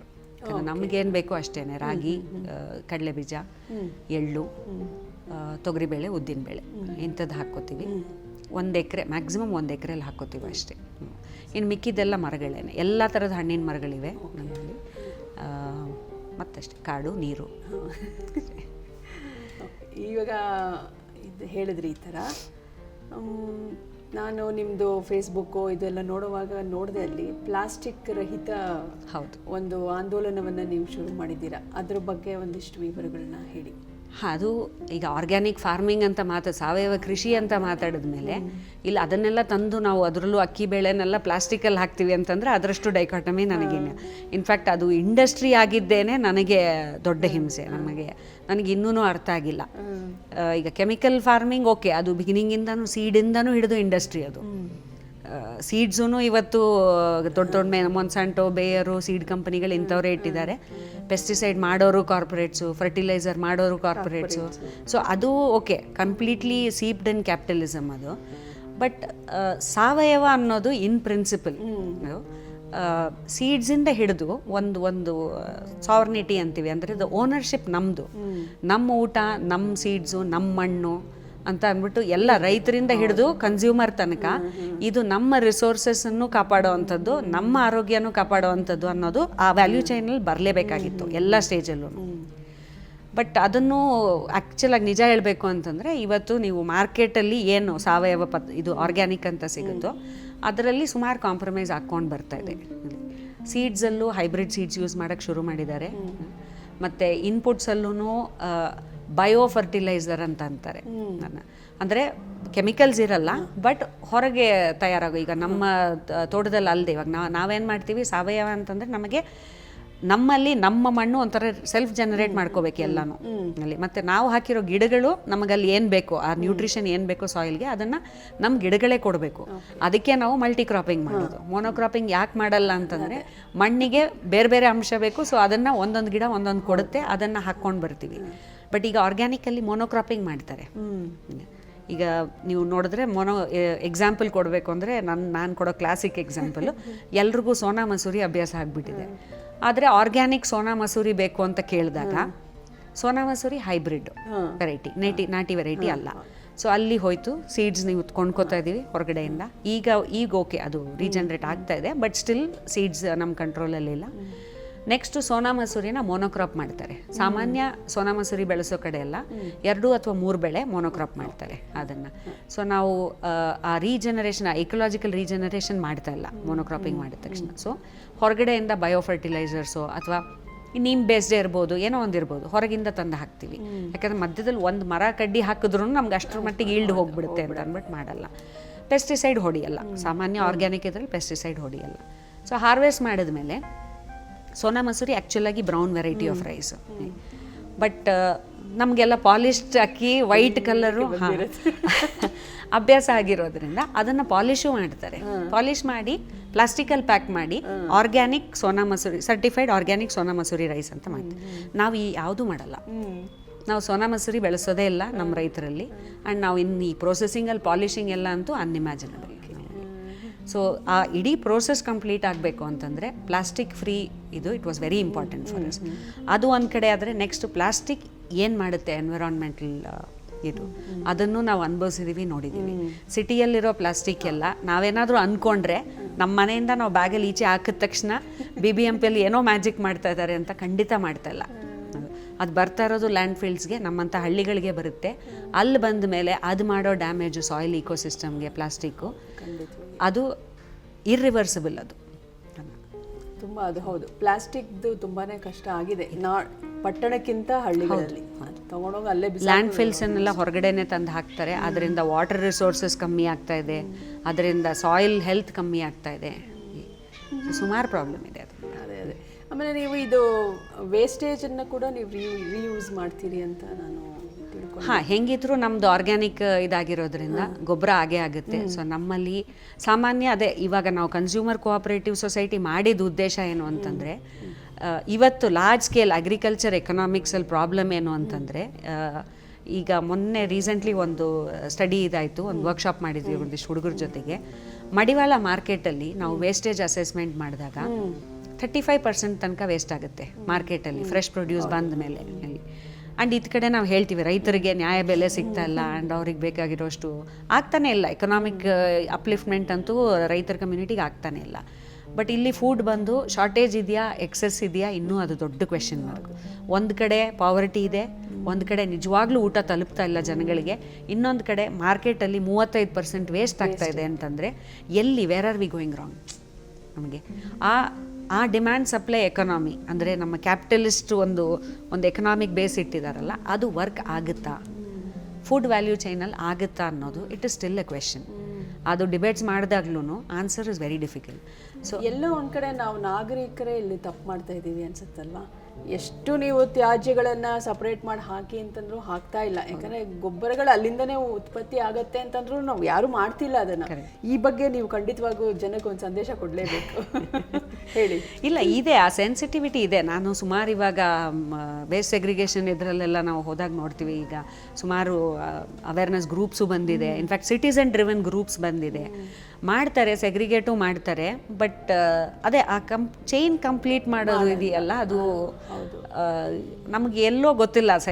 Somewhere culturally ಸುಮಾರು ಕಳ್ಕೊಂಡ್ಬಿಟ್ಟಿದ್ದೀವಿ. ಪೊಲೀಸಿಂಗ್ ಎಲ್ರಿಗೂ ಬೇಕಾಗಿದೆ ಅನ್ಸುತ್ತೆ, ಎಲ್ರಿಗೂ ಒಂದು ಮಾನಿಟರಿಂಗ್ ಬೇಕಾಗಿದೆ. ಮನೆ ಒಳಗೆ ಅದನ್ನ ಮಾಡ್ಬೋದು ಆರಾಮಾಗಿ. ಮಿಷನರೀಸ್ ಬಂದಿದೆ, ಅದನ್ನೆಲ್ಲ ಬಹುಶಃ ಕಲ್ಟಿವೇಟ್ ಮಾಡ್ಕೋಬೇಕು ನಾವುಗಳು. ಆ್ಯಂಡ್ ನಾವು ಸುಮಾರು ಅಪಾರ್ಟ್ಮೆಂಟ್ ಕಾಂಪ್ಲೆಕ್ಸ್ ಮತ್ತು ಕಮ್ಯುನಿಟೀಸಲ್ಲೆಲ್ಲ ಒಳ್ಳೆ ಕೆಲಸಗಳು ನೋಡಿದ್ದೀನಿ. ಅವರು ಆ್ಯಸ್ ಅ ಕಮ್ಯುನಿಟಿ ಎಲ್ಲ ತುಂಬ ಸ್ಟ್ರಿಕ್ಟಾಗಿ ಎನ್ಫೋರ್ಸ್ ಮಾಡ್ತಾರೆ. ನಾವೆಲ್ಲ ಸೆಗ್ರಿಗೇಟ್ ಮಾಡಲೇಬೇಕು. ಆ್ಯಂಡ್ ಅಲ್ಲೇ ಅವರು ಇನ್ ಹೌಸ್ ಒಂದು ಯೂನಿಟ್ ಇಟ್ಟು ಅಲ್ಲೇ ಗೊಬ್ಬರ ಮಾಡಿ, ಆ ಗೊಬ್ಬರನ ಇನ್ಫ್ಯಾಕ್ಟ್ ಇವಾಗ ಸುಮಾರು ಗ್ರೂಪ್ಸು ನಮ್ಮನ್ನು ಕರೀತಾ ಇದ್ದಾರೆ, ಅದನ್ನು ನೀವು ರೈತರು ಯೂಸ್ ಮಾಡ್ಕೊಳ್ಳಿ ಅಂತ. ಈಗ ನಾವು ಅದನ್ನು we are trying to see, ಈ ಅರ್ಬನ್ ಗೊಬ್ಬರ ನಮಗೆ ಹೆಂಗೆ ತಲುಪಿಸೋಷ್ಟು ಹೆಂಗೆ ಇನ್ಫ್ರಾಸ್ಟ್ರಕ್ಚರ್, ಆ ಲಾಜಿಸ್ಟಿಕ್ಸ್ ಹೆಂಗೆ ಮ್ಯಾನೇಜ್ ಮಾಡ್ಬೋದು, ಆ ಕಾಸ್ಟ್ ಹೆಂಗೆ ನಾವು ರಿಕವರ್ ಮಾಡ್ಬೋದು ಎಲ್ಲಿಂದ ಅಂತ. ಇಲ್ಲ, ಬೆಳಿಬೇಕಾಗಿದೆ ಜನ, ಇನ್ನೂ ತುಂಬಾ ತಿಳ್ಕೊಬೇಕಾಗಿದೆ ಇದ್ರ ಬಗ್ಗೆ. ಯಾವ ಥರ ವರ್ಕ್ಶಾಪ್ಗಳು ಮಾಡ್ತೀರಾ ಇದ್ರ ಬಗ್ಗೆ? ಐ ಥಿಂಕ್ ಅದೇ they have to invite you or you will only conduct and you invite people? ಇಲ್ಲ, ಅದೇ ಟ್ರಿಗರ್ ಪಾಯಿಂಟ್ಸ್ ಬೇಕಾದಷ್ಟಿದೆ. ಜನರಲ್ ಆಗಿ ಫುಡ್ ಅವೇರ್ನೆಸ್, ನಮ್ಮ ಕನ್ಸಂಪ್ಷನ್ ಅವೇರ್ನೆಸ್ ಬಗ್ಗೆ ನಡೀತಾ ಇರುತ್ತೆ. ಅದಲ್ಲದೆ ಅದೇ ಈ ಥರ ಸ್ಪೆಸಿಫಿಕ್ ಆಗಿ ಇಶ್ಯೂಸ್ ಬಂದಾಗ, ಈಗ ಫಾರ್ ಎಕ್ಸಾಂಪಲ್ ಲಾಸ್ಟ್ ಒಂದು 1 ಇಯರಿಂದ ನಾವು ಈ ಆರ್ಗ್ಯಾನಿಕ್ ಸರ್ಟಿಫಿಕೇಷನ್ ಮತ್ತು ಅದರ ಒಂದು ಇವಾಗ ಮಾರ್ಕೆಟ್ ರೆಗ್ಯುಲೇಷನ್ ಅಂತ ತಂದಿದ್ದಾರೆ ನಮ್ಮ ಸೆಂಟ್ರಲ್ ಗೌರ್ಮೆಂಟ್ ಅವರು. ಸೊ ಆ ರೆಗ್ಯುಲೇಷನಿಂದ ಸಣ್ಣ ರೈತರ ಮೇಲೆ ಏನು ಇಂಪ್ಯಾಕ್ಟ್ ಆಗುತ್ತೆ ಅನ್ನೋದೇ ಲಾಸ್ಟ್ ಒಂದು 1 ಇಯರಿಂದ ಚರ್ಚೆಗಳು ನಡೀತಾ ಇದೆ ಅಕ್ರಾಸ್ ದ ಕಂಟ್ರಿ. ಸೊ ಬೇರೆ ಬೇರೆ ಫಾರ್ಮರ್ ಗ್ರೂಪ್ಸು, ಕನ್ಸ್ಯೂಮರ್ ಗ್ರೂಪ್ಸ್ನ ಇನ್ವಾಲ್ವ್ ಮಾಡ್ತಾ ಇದ್ದೀವಿ. ಈಗ ಫಾರ್ ಎಕ್ಸಾಂಪಲ್ ಕನ್ಸ್ಯೂಮರ್ಸ್ನ ಕೇಳ್ತಾ ಇದ್ದೀವಿ, ನೀವೇನು ಎಕ್ಸ್ಪೆಕ್ಟ್ ಮಾಡ್ತಾ ಇದ್ದೀರಾ, ಇವಾಗ ನಿಮಗೆ ಅದು ಸಾವಯವ ಅಂತ ಒಂದು ಗ್ಯಾರಂಟಿ ಬೇಕು. ಇವಾಗ ಬ್ಯಾಂಗ್ಳೂರಲ್ಲಿ 500 ಅಂಗಡಿ ಇದೆ. ಖಂಡಿತವಾಗಿ. ಸೊ 500 ಅಂಗಡಿಯಲ್ಲಿ ನಮಗೆ ಅಲ್ಲ, ಆ ಪ್ರಶ್ನೆ ಇದೆ. ಸುಮಾರು ಆರ್ಗ್ಯಾನಿಕ್ ಫಾರ್ಮ್ಸ್ ಅಂತ ಇರುತ್ತೆ, ಅದು ಎಷ್ಟು ಮಟ್ಟಿಗೆ ನಿಜ ಅಂತ ದೊಡ್ಡ ಪ್ರಶ್ನೆ ಇದೆ. ಖಂಡಿತ. ನಾನು ನಿಮ್ಮ ಜಾಗದಲ್ಲಿ ಇದ್ದಿದ್ದು ನಮಗೂ ಡೌಟ್ ಬಂದಿರೋದು. ಸೊ ನಮಗೆ ಇವಾಗ ನಮಗೆ ಗೊತ್ತಿರೋದ್ರಿಂದ, ನಮಗೆ ಅಗ್ರಿಕಲ್ಚರೇ ಮಾಡ್ತಾ ಇರೋದು ಜೊತೆಗೆ ಅಲ್ಲಿ ರೈತರ ಜೊತೆಗೆ ಕಮ್ಯುನಿಕೇಟ್ ಮಾಡ್ತಾ ಇರೋದು, ನಮಗೆ ಗೊತ್ತಾಗುತ್ತೆ ಆ್ಯಕ್ಚುಲಿ ಅಲ್ಲಿ ಏನಾಗುತ್ತೆ ಅಂತ. ಬಟ್ ಒಂದು ಗ್ರಾಹಕರಾಗಿ, ಒಂದು ಕನ್ಸ್ಯೂಮರ್ ಆಗಿ ನೋಡ್ತಾ ಇದ್ದಾಗ, ಪ್ಲಸ್ ಜೊತೆಗೆ ಏನಾಗಿದೆ ಈಗ ಆ ಇಂಡಸ್ಟ್ರಿ ಮಾಡಿದ ಕೆಲಸನೋ ನಾವೇ ಮಾಡಿದ ಕೆಲಸನೋ ಆರ್ಗ್ಯಾನಿಕ್ ಇದು ಒಂದು ಪ್ರೀಮಿಯಂ ಪ್ರೈಸಲ್ಲಿ ಇದೆ ಅನ್ನೋದು ಒಂದು ಮೈಂಡ್ ಸೆಟ್ ಬಂದಿದೆ. ಎಲ್ಲರೂ ನಮ್ಮ ರೆಗ್ಯುಲರ್ ಫುಡ್ಗಿಂತ ಜಾಸ್ತಿ ಇದೆ ಅಂತ ಅಂದ್ಬಿಟ್ಟು. ಬಟ್ ಆ್ಯಕ್ಚುಲಾಗಿ ಅದಲ್ಲ. ಬ್ರೇಕ್ ಡೌನ್ ಮಾಡಿ ನೋಡಿದ್ರೆ ರೆಗ್ಯುಲರ್ ಫುಡ್ಗೆ ಸಬ್ಸಿಡಿ ಇದೆ ಗೌರ್ಮೆಂಟಿಂದ. ಈಗ ನೀವು ನೋಡಿದ್ರೆ ಫರ್ಟಿಲೈಸರ್ಗೆ ಸಬ್ಸಿಡಿ ಇದೆ, ಪೆಸ್ಟಿಸೈಡು ಕೆಲವೆಲ್ಲ ಫ್ರೀಯಾಗಿ ಉಚಿತ ಇದು ಅಂತ ಮದ್ದು ಅಂತ ಕೊಡ್ತಾರೆ ನಮಗೆ, ಸೀಡ್ಸಲ್ಲಿ ಸಬ್ಸಿಡಿ ಇದೆ. ಆದರೆ ಇವಾಗ ನಾನು ಕೊಟ್ಟಿಗೆ ಗೊಬ್ಬರ ಮಾಡಿ ನಾವು ಅಲ್ಲೇ ಮಾಡ್ತಾ ಇದ್ದೀವಿ ಅಂತಂದರೆ ಸುಮಾರು ಜನಕ್ಕೆ ಇನ್ನೊಂದು ಕ್ವೆಶನ್ ಕೇಳ್ತಾರೆ, ನಿಮಗೇನು ಖರ್ಚೇ ಇಲ್ವಲ್ಲ, ಹೆಂಗಿದ್ರು ಅಲ್ಲೇ. ಆದರೆ ಟೈಮು, ಶ್ರಮ, ಈಗ ನಮ್ಗೆ ಎಲ್ರಿಗೂ ಈಗ ಫ್ಯಾಮ್ಲೀಸೂ, ಈಗ ಹಳ್ಳಿಗಳಲ್ಲೂ ಫ್ಯಾಮ್ಲೀಸ್ ಇವಾಗ ಮಕ್ಕಳು, ದೊಡ್ಡಪ್ಪನ ಮಕ್ಕಳು ಒಟ್ಟಿಗೆ ಇರೋವಂಥ ಪರಿಸ್ಥಿತಿ ಇಲ್ಲವೇ ಇಲ್ಲ. ಈಗ ಎಲ್ಲ ಕಡೆನೂ ನಾವು ಲೇಬರ್ ತೊಗೊಳ್ಳೇಬೇಕು ಅನ್ನೋಂಗಾಗಿದೆ. ಆ ಲೇಬರ್ ಖರ್ಚಿದೆ, ಅದಲ್ಲದೆ ಆ ಟೈಮ್ ಖರ್ಚಿದೆ. ಮತ್ತು ಈಲ್ಡ್, ಇನ್ನೊಂದು ಸುಮಾರು ಜನ ಏನು ನಂಬ್ತಾರೆ ಅಥವಾ ಜನರಲಿ ಮಾರ್ಕೆಟಲ್ಲಿ ಏನು ಹೇಳ್ತಾರೆ ಅಂದರೆ, ಸಾವಯವ ಮಾಡಿದ್ರೆ ಈಲ್ಡ್ ಕಮ್ಮಿ ಆಗುತ್ತೆ ಅಂತ. ಈಲ್ಡ್ ಕಮ್ಮಿ ಆಗಲ್ಲ. ಸಾವಯವ ಮಾಡ್ತಾ ನಾನು ಹೇಳಿದ್ನಲ್ಲ, ಹುಳಗಳು, ಹಕ್ಕಿಗಳು ಜಾಸ್ತಿ ಬರ್ತವೆ. ಅದು ಕಮ್ಮಿ ಆಗೋದಲ್ಲ, ಅವಕ್ಕೆ ಫಸ್ಟ್ ತಿನ್ನಿಸ್ತೀವಿ ನಾವು.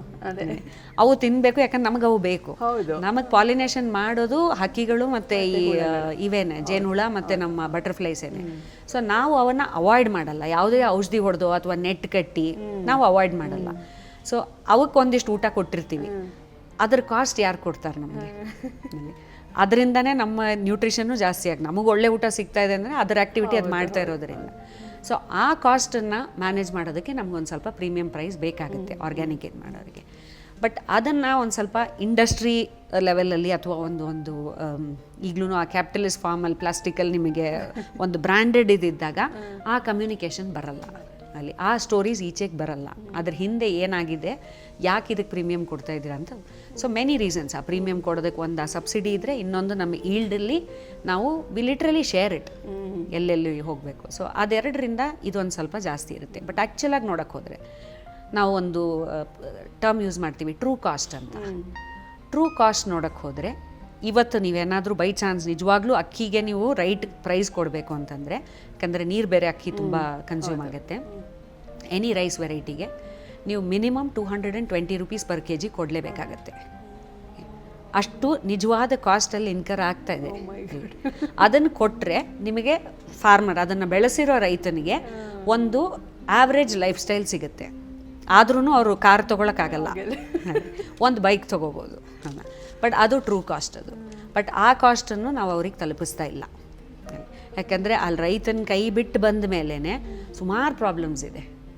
ಅಗ್ರಿಕಲ್ಚರ್ ಪ್ರೊಡ್ಯೂಸ್ನ, ಊಟದ ಪದಾರ್ಥನ ಹ್ಯಾಂಡಲ್ ಮಾಡೋದು, ಅದನ್ನು ಕರೆಕ್ಟಾಗಿ ತಲುಪಿಸೋದು ಇದೆಯಲ್ಲ, ಅದೂ ಸುಮಾರು ಕಾಸ್ಟ್ಲಿ ಅಫೇರು, ಸುಮಾರು ಎನ್ವಿರಾನ್ಮೆಂಟ್ಲಿ ಟ್ಯಾಕ್ಸಿಂಗ್ ಕೆಲಸ ಅವೆಲ್ಲ ಅಲ್ಲಿ. ಅದಕ್ಕೆ ಹೇಳ್ತಾರೆ ಲೋಕಲ್ ಮೂಮೆಂಟ್ಸ್ ಅಂತಂತಾರೆ. ಗ್ಲೋಬಲಿ ನಡೀತಾ ಇದೆ. ಆದಷ್ಟು ಲೋಕಲ್ ಫುಡ್ ತಿನ್ನಿ, ನಿಮ್ಮ ಹತ್ತಿರದಲ್ಲಿ ಬೆಳೆಯೋವಂಥದ್ದು ತಿನ್ನಿ. ಇಲ್ಲಿದ್ದರೆ ನಾವು ರಾಗಿ ಜಾಸ್ತಿ ತಿನ್ನಬೇಕು. ನೀವು ಗೋಧಿ ಕೇಳಿದಷ್ಟು ಗೋಧಿ ಮಧ್ಯಪ್ರದೇಶದಿಂದ ಬರುತ್ತೆ, ಪಂಜಾಬಿಂದ ಬರುತ್ತೆ ಅಲ್ಲಿ. ಸೊ ಆ ಕಾಸ್ಟ್ ಹೋಗುತ್ತೆ ನಮಗೆ. ಮತ್ತು ಸ್ಟೋರೇಜ್ ಕಾಸ್ಟು. ಸೊ ಅದಕ್ಕೆ ಅಲ್ಲ, ಅದು ಭೂಮಿ ಇರೋದೇ ಹಾಗೆ, ಎಲ್ಲೆಲ್ಲಿ ಯಾವ್ಯಾವ್ದು ಬೆಳಿಬೇಕು ಅದನ್ನೇ ಬೆಳಿಬೇಕು, ಅದನ್ನೇ ತಿನ್ಬೇಕು.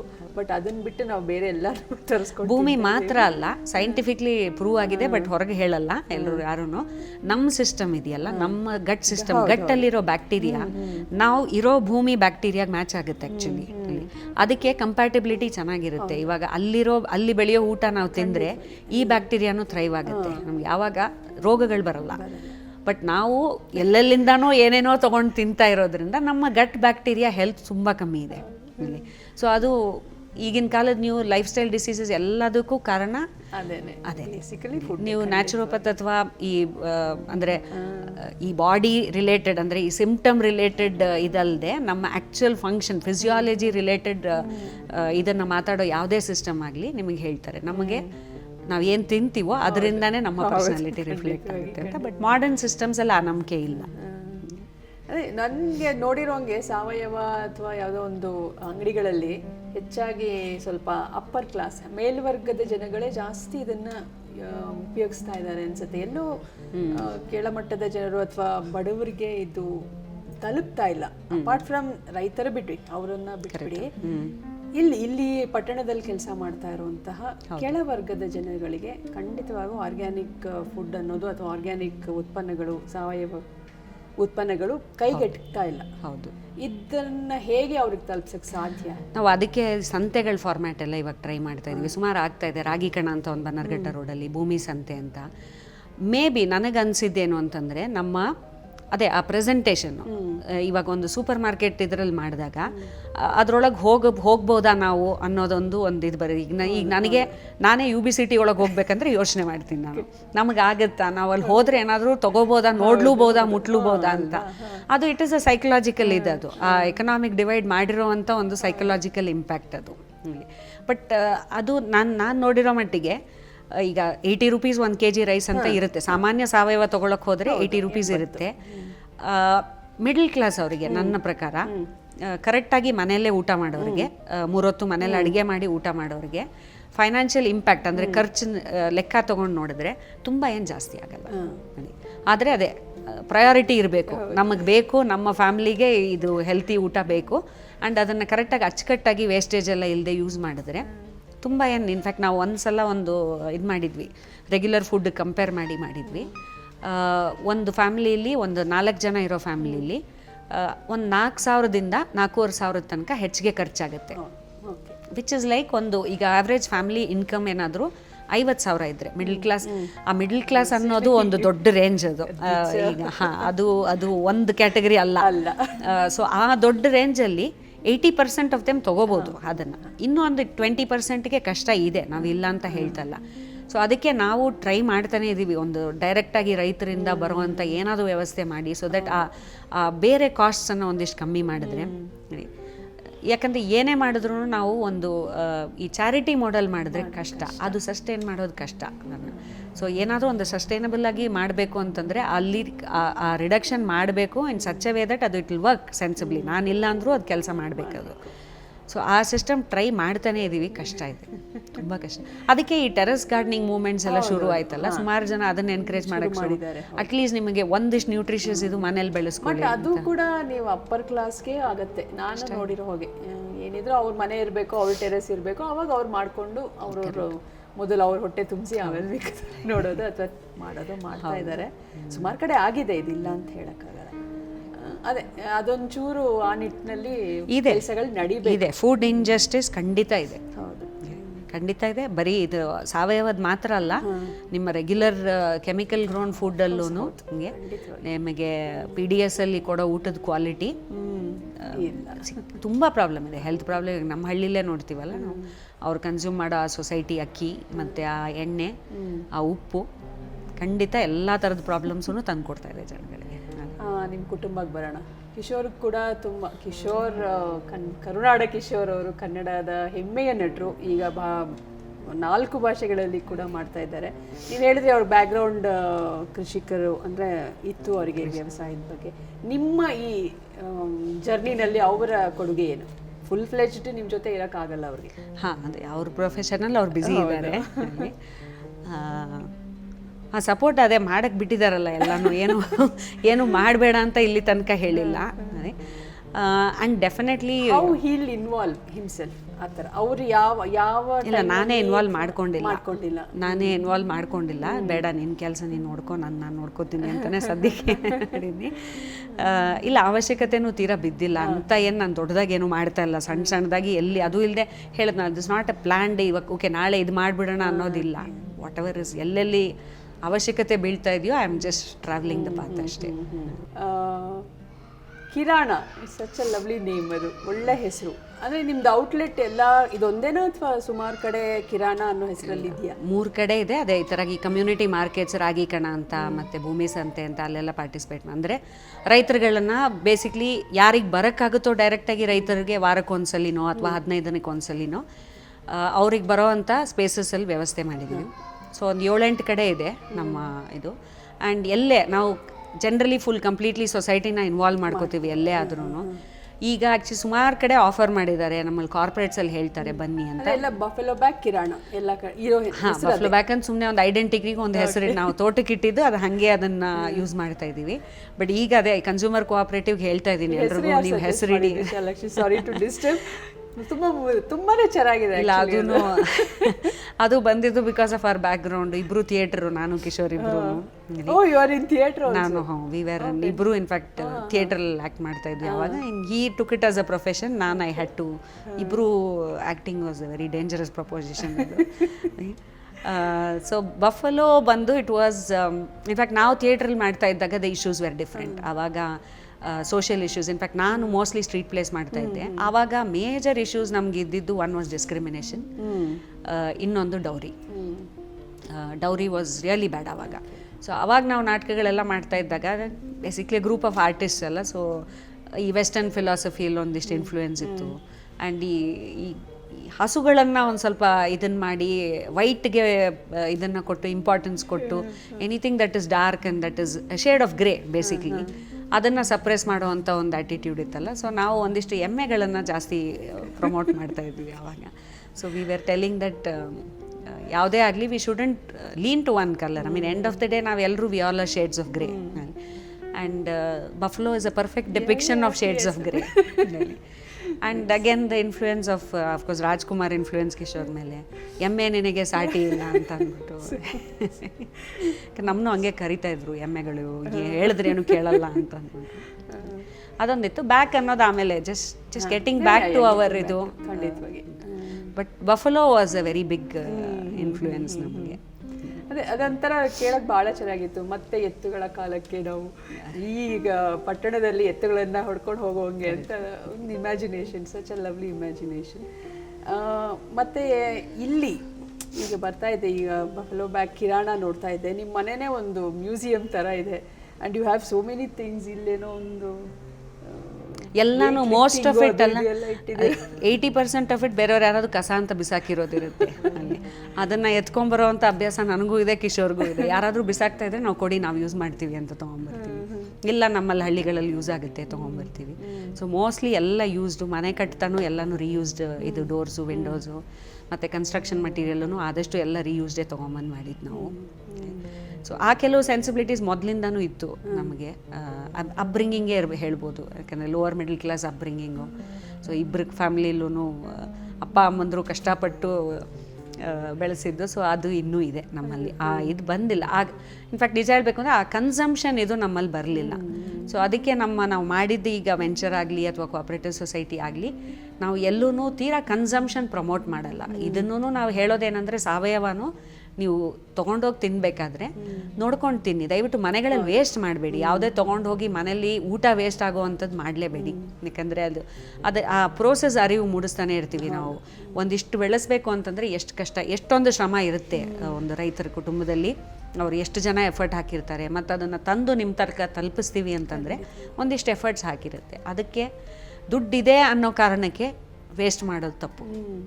ಎಲ್ಲೋ ಒಂದು ಕಡೆ ಈ ಎಜುಕೇಷನ್ ಬೇಕು ಒಂದು ರೈತರಿಗೆಲ್ಲ, ಅದು ಸಿಗ್ತಿಲ್ಲ.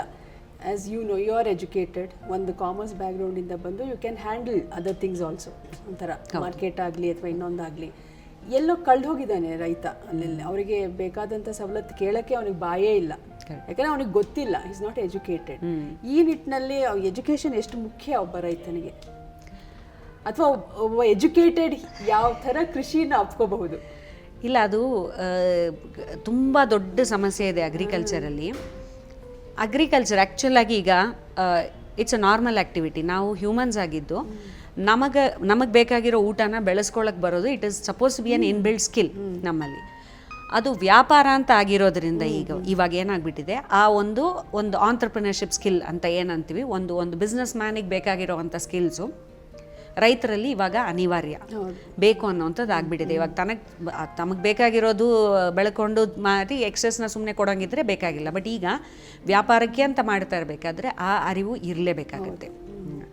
ಬಟ್ ಅದು ಇದ್ರೂ ಬೈ ಚಾನ್ಸ್ ಇವಾಗ ಇತ್ತು ಅಂತಲೇ ಇಟ್ಕೊಳ್ಳೋಣ, ಮಾರ್ಕೆಟ್ ಎಷ್ಟರ ಮಟ್ಟಿಗೆ ಅದನ್ನು ಅಕ್ನಾಲೇಜ್ ಮಾಡಿ, ಓಕೆ ಅವನೊಬ್ಬ ವ್ಯಾಪಾರಸ್ಥ, ಅವನು ಬೆಳೆಸಿದ್ದಾನೆ, ಅವನು ಅದನ್ನು ನಮಗೆ ಮಾರ್ತಾ ಇದ್ದಾನೆ, ಅವನು ಹೇಳ್ತಾ ಇದ್ದಾನೆ. ನಾ ಹೇಳ್ದಂಗೆ ಇವಾಗ ಅವನೇನಾದರೂ ಇವಾಗ ರೈತರು ಬಂದು ಓಕೆ 200 ರೂಪಾಯಿ ಅಪ್ಪ kg ಅಕ್ಕಿ ಅಂತಂದರೆ ಇಲ್ಲಿ ತೊಗೊಳೋದಕ್ಕೆ ಮಾರ್ಕೆಟಿಗೆ ತಾಕತ್ತಿದೆಯಾ? ಆ ಥರದ ಒಂದು ಮಾರ್ಕೆಟ್ ನಾವು ಬೆಳೆಸಿದೀವ? ಇಲ್ಲ. ಸೊ ಕಂಟಿನ್ಯೂಸ್ ಆಗಿ ಏನಕ್ಕೆ ಈಗಲೂ ನಮ್ಮಲ್ಲಿ ಆ ಎಕ್ಸ್ಟ್ರೀಮ್ ಫೀಲಿಂಗ್ ನಮ್ಮಲ್ಲಿ ಕೆಲವಲ್ಲಿ ಇದೆ. ನಾನು ತುಂಬ ವಾಯ್ಸ್ ಇದಾಗ ಹೇಳಲ್ಲ, ಬಟ್ ಇದೆ. ಕ್ಯಾಪಿಟಲಿಸಮಲ್ಲಿ ಸ್ಟ್ರಕ್ಚರಲ್ ಫ್ಲಾ ಇದೆ. ಅದು ಬಿಲ್ಡ್ ಮಾಡಿರೋದೇ ಹೆಂಗೆ ಅಂತಂದರೆ, ಅದು ಏನೋ ಒಂದು ಕಾಸ್ಟ್ ತೊಗೊಳುತ್ತೆ. ಒಂದು ಸೊಸೈಟಿ ಎನ್ವಿರಾನ್ಮೆಂಟ್ ಕಾಸ್ಟನ್ನು ಕಂಪ್ಲೀಟಾಗಿ ಸ್ಕ್ವೀಸ್ ಮಾಡುತ್ತೆ ಅದು, ಮತ್ತು ಬೆನಿಫಿಟ್ ಇನ್ನೆಲ್ಲೋ ಕೊಡುತ್ತೆ.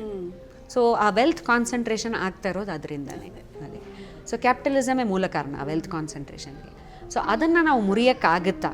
ಈಗ ಆಂಟ್ರಪ್ರಿನರ್ಶಿಪ್ ಸ್ಕಿಲ್ ಬಂದ್ರೂ, ಈಗ ನಾವು ಎಷ್ಟೇ ಎಜುಕೇಟ್ ಮಾಡಿದ್ರೂ ಇಲ್ಲಿ ಆ ಮಾರ್ಕೆಟ್ ಫೋರ್ಸಸ್ಸನ್ನು ಮೀರೋವಷ್ಟು ಇಲ್ಲಿ ಎಜುಕೇಟ್ ಮಾಡೋಕ್ಕೆ ನಮಗಾಗುತ್ತಾ? ಇಲ್ಲಿ ಆ ಸ್ಟ್ರೆಂತ್ ನಮ್ಮ ರೈತರಿಗೆ ಬರುತ್ತಾ? ಅದು ತುಂಬ ಕ್ವೆಶನ್ಸ್ ಇದೆ. ಯಾಕಂದರೆ ನಮ್ಮ ದೇಶ ತುಂಬ ದೊಡ್ಡದು. ನಾವು ಏನೇ ಹೇಳಿದ್ರು ಮತ್ತು ಅದರಲ್ಲಿರೋ ವೆರೈಟಿ, ನಮ್ಮಲ್ಲಿರೋ ಅಗ್ರಿಕಲ್ಚರ್ ಡೈವರ್ಸಿಟಿ, ಕಲ್ಚರಲ್ ಡೈವರ್ಸಿಟಿ, ಮತ್ತು ನಮ್ಮಲ್ಲಿರೋ ಮೈಂಡ್ಸೆಟ್ ಡೈವರ್ಸಿಟಿ ಅವೆಲ್ಲ ತುಂಬ ಇದೆ. ಈಗ ನಾವು ಅವ್ರನ್ನ ಅನ್ಎಜುಕೇಟೆಡ್ ಅಂತಲೂ ಹೇಳೋಕ್ಕೆ ಆಗಲ್ಲ. ಅವರಲ್ಲಿರೋ ಇನ್ಫ್ಯಾಕ್ಟ್ ಸಾವಯವ ಟ್ರೆಡಿಷ್ನಲಿ ಮಾಡ್ತಾ ಇರೋವಂಥದ್ದು 3-4 ಜನ್ರೇಷನಿಂದ ಅವರ ನಾಲೆಡ್ಜ್ ಸಿಸ್ಟಮ್ಸ್ ಎಷ್ಟು ವ್ಯಾಲ್ಯೂಬಲ್ ಅಂತಂದರೆ, ನಾವು ಏನೇ ಮಾಡಿದ್ರು, ನಾನು CA ಮಾಡಿದ್ರು ಅದಾದಮೇಲೆ 4 ಕೋರ್ಸ್ ಮಾಡಿದ್ರು ಏನೂ ಪ್ರಯೋಜನ ಇಲ್ಲ. ಆ ನಾಲೆಡ್ಜ್ ಸಿಸ್ಟಮ್ ಬರಲ್ಲ, ಯಾಕಂದರೆ ಅದು it's been handed down generations. But ನಮ್ಮಲ್ಲಿ ಇವತ್ತು ಆ ನಾಲೆಡ್ಜ್ ಸಿಸ್ಟಮ್ಸ್ಗೆ ಒಂದು ವ್ಯಾಲ್ಯೂ ಆಗಲಿ, ಅದನ್ನು ಆ ವ್ಯಾಲ್ಯೂ ಅಂದರೆ ಮತ್ತಿನ್ನೇನು? ಅದು ಬರೀ ಸೋಷಿಯಲ್ ವ್ಯಾಲ್ಯೂನ ಬರೀ ಅವ್ರಿಗೆ ಅವಾರ್ಡ್ ಕೊಡೋದು, ರಿವಾರ್ಡ್ ಕೊಡೋದಾ, ಅಥವಾ ಅವ್ರಿಗೆ ಮತ್ತು ಎಕನಾಮಿಕ್ ಅಪ್ಲಿಫ್ಟ್ನಾಗ ಎಷ್ಟಾಗಬೇಕು? ನಮ್ಮ ಆಸೆ ಏನು? ಎಲ್ಲ ರೈತರು ಬೆನ್ಸ್ ಕಾರ್ ಇಟ್ಕೋಬೇಕು ಅಂತಾನ ಅಲ್ಲಿ? ಸೊ ಆ ಕ್ವೆಶನ್ಸ್ ಇದೆ ಅಲ್ಲಿ. ಸೊ ನಮಗೂ ಬರುತ್ತೆ, ಕೇಳ್ತಾರೆ ಇವಾಗ ಏನು ಎಕ್ಸ್ಪೆಕ್ಟ್ ಮಾಡ್ತಾ ಇದ್ದೀರಾ ನೀವು ಅಂತ ಅಂತಾರೆ. ಸೊ ನಮಗೂ ಆ ಕ್ವೆಶನ್ಸ್ ಇದೆ. ಓಕೆ, ನಾವು ಏನು ಎಕ್ಸ್ಪೆಕ್ಟ್ ಮಾಡ್ತಾ ಇದ್ವಿ, ಬಟ್ ಒಂದು ಫೇರ್ ಲೈಫ್ ಸ್ಟೈಲ್ ಅಲ್ಲಿ ಆ ಫೇರ್ನೆಸ್ ಅಂತೀವಲ್ಲ, ಆ ಫೇರ್ನೆಸ್ಸು ಇಟ್ಸ್ ವೆರಿ ಡಿಫ್ರೆಂಟ್. ಒಬ್ಬೊಬ್ಬರು ಫೇರ್ನೆಸ್ ಒಂದೊಂದು ಇರ್ಬೋದು. ಇವತ್ತು ನನ್ನೇ ಕೇಳಿದ್ರೆ 20 ವರ್ಷದ ಹಿಂದೆಗೂ ಇವತ್ತಿಗೂ ಕಂಪೇರ್ ಮಾಡಿದ್ರೆ ನನ್ನ ಅವಶ್ಯಕತೆಗಳು ತುಂಬ ಕಮ್ಮಿ ಇವತ್ತು ಅಲ್ಲಿ. ಸೊ ಅದಕ್ಕೆ ತಕ್ಕಂಗೆ ನಾನು ಕಮ್ಮಿಗೆ ಸೆಟ್ಲ್ ಆಗೋಕ್ಕೆ ರೆಡಿ ಆದರೆ ಓಕೆ, ಅದು ಫೇರ್ನೆಸ್ಸೇನೆ. ಸೊ ನಾನು ನೋಡಿ ಬೇರೆಯವ್ರು ದುಃಖ ಪಡೋವಂಥ ಅವಶ್ಯಕತೆ ಇಲ್ಲವೇ ಅಲ್ಲ, ನೋಡಪ್ಪ ಹಿಂಗಿದ್ದಾಳೆ ಅಂತ ಅಂದ್ಬಿಟ್ಟು. ಸೊ ಆ ಬ್ಯಾಲೆನ್ಸ್ ಸೊಸೈಟಿಯಲ್ಲಿದ್ದರೆ, ಅಂದರೆ ಸುಮಾರು ಆಧುನಿಕ ಮಾರ್ಗಗಳನ್ನು ಅನುಸರಿಸ್ತಾ ಇಲ್ಲ ರೈತ ಎಲ್ಲೋ ಸುಮಾರು ಕಡೆ. ಇವಾಗ ಪರವಾಗಿಲ್ಲ, ಸುಮಾರು ನಿಮ್ಮಂತಹ ಎಜುಕೇಟೆಡ್ ಕೂಡ ಇವತ್ತು ಕೃಷಿ ಕಡೆ ಸುಮಾರು ಜನ ಮುಖ ಮಾಡಿರೋದ್ರಿಂದ ಸುಮಾರು ಆಧುನಿಕ ಏನಂತಾರೆ ಸಲಕರಣೆಗಳಾಗಲಿ ಅಥವಾ ಇದನ್ನು ಪ್ರಯೋಗ ಮಾಡ್ತಿದ್ದಾರೆ ಕೃಷಿ ಮೇಲೆ. It's A good development. But ಅದಿನ್ನೂ ತಲುಪಬೇಕು, ತುಂಬಾ ಕಡೆ ಅವೇರ್ನೆಸ್ ಎರಡೂ ಕಡೆ ಆಗಬೇಕು. ರೈತರಲ್ಲೂ ಅವೇರ್ನೆಸ್ ಬರಬೇಕು, ನಾನು ಮಾರಾಟ ಮಾಡ್ತಾ ಇದ್ದೀನಿ, ನನಗೆ ಫೇರ್ ಪ್ರೈಸ್ ಬರಬೇಕು ಅಂತ.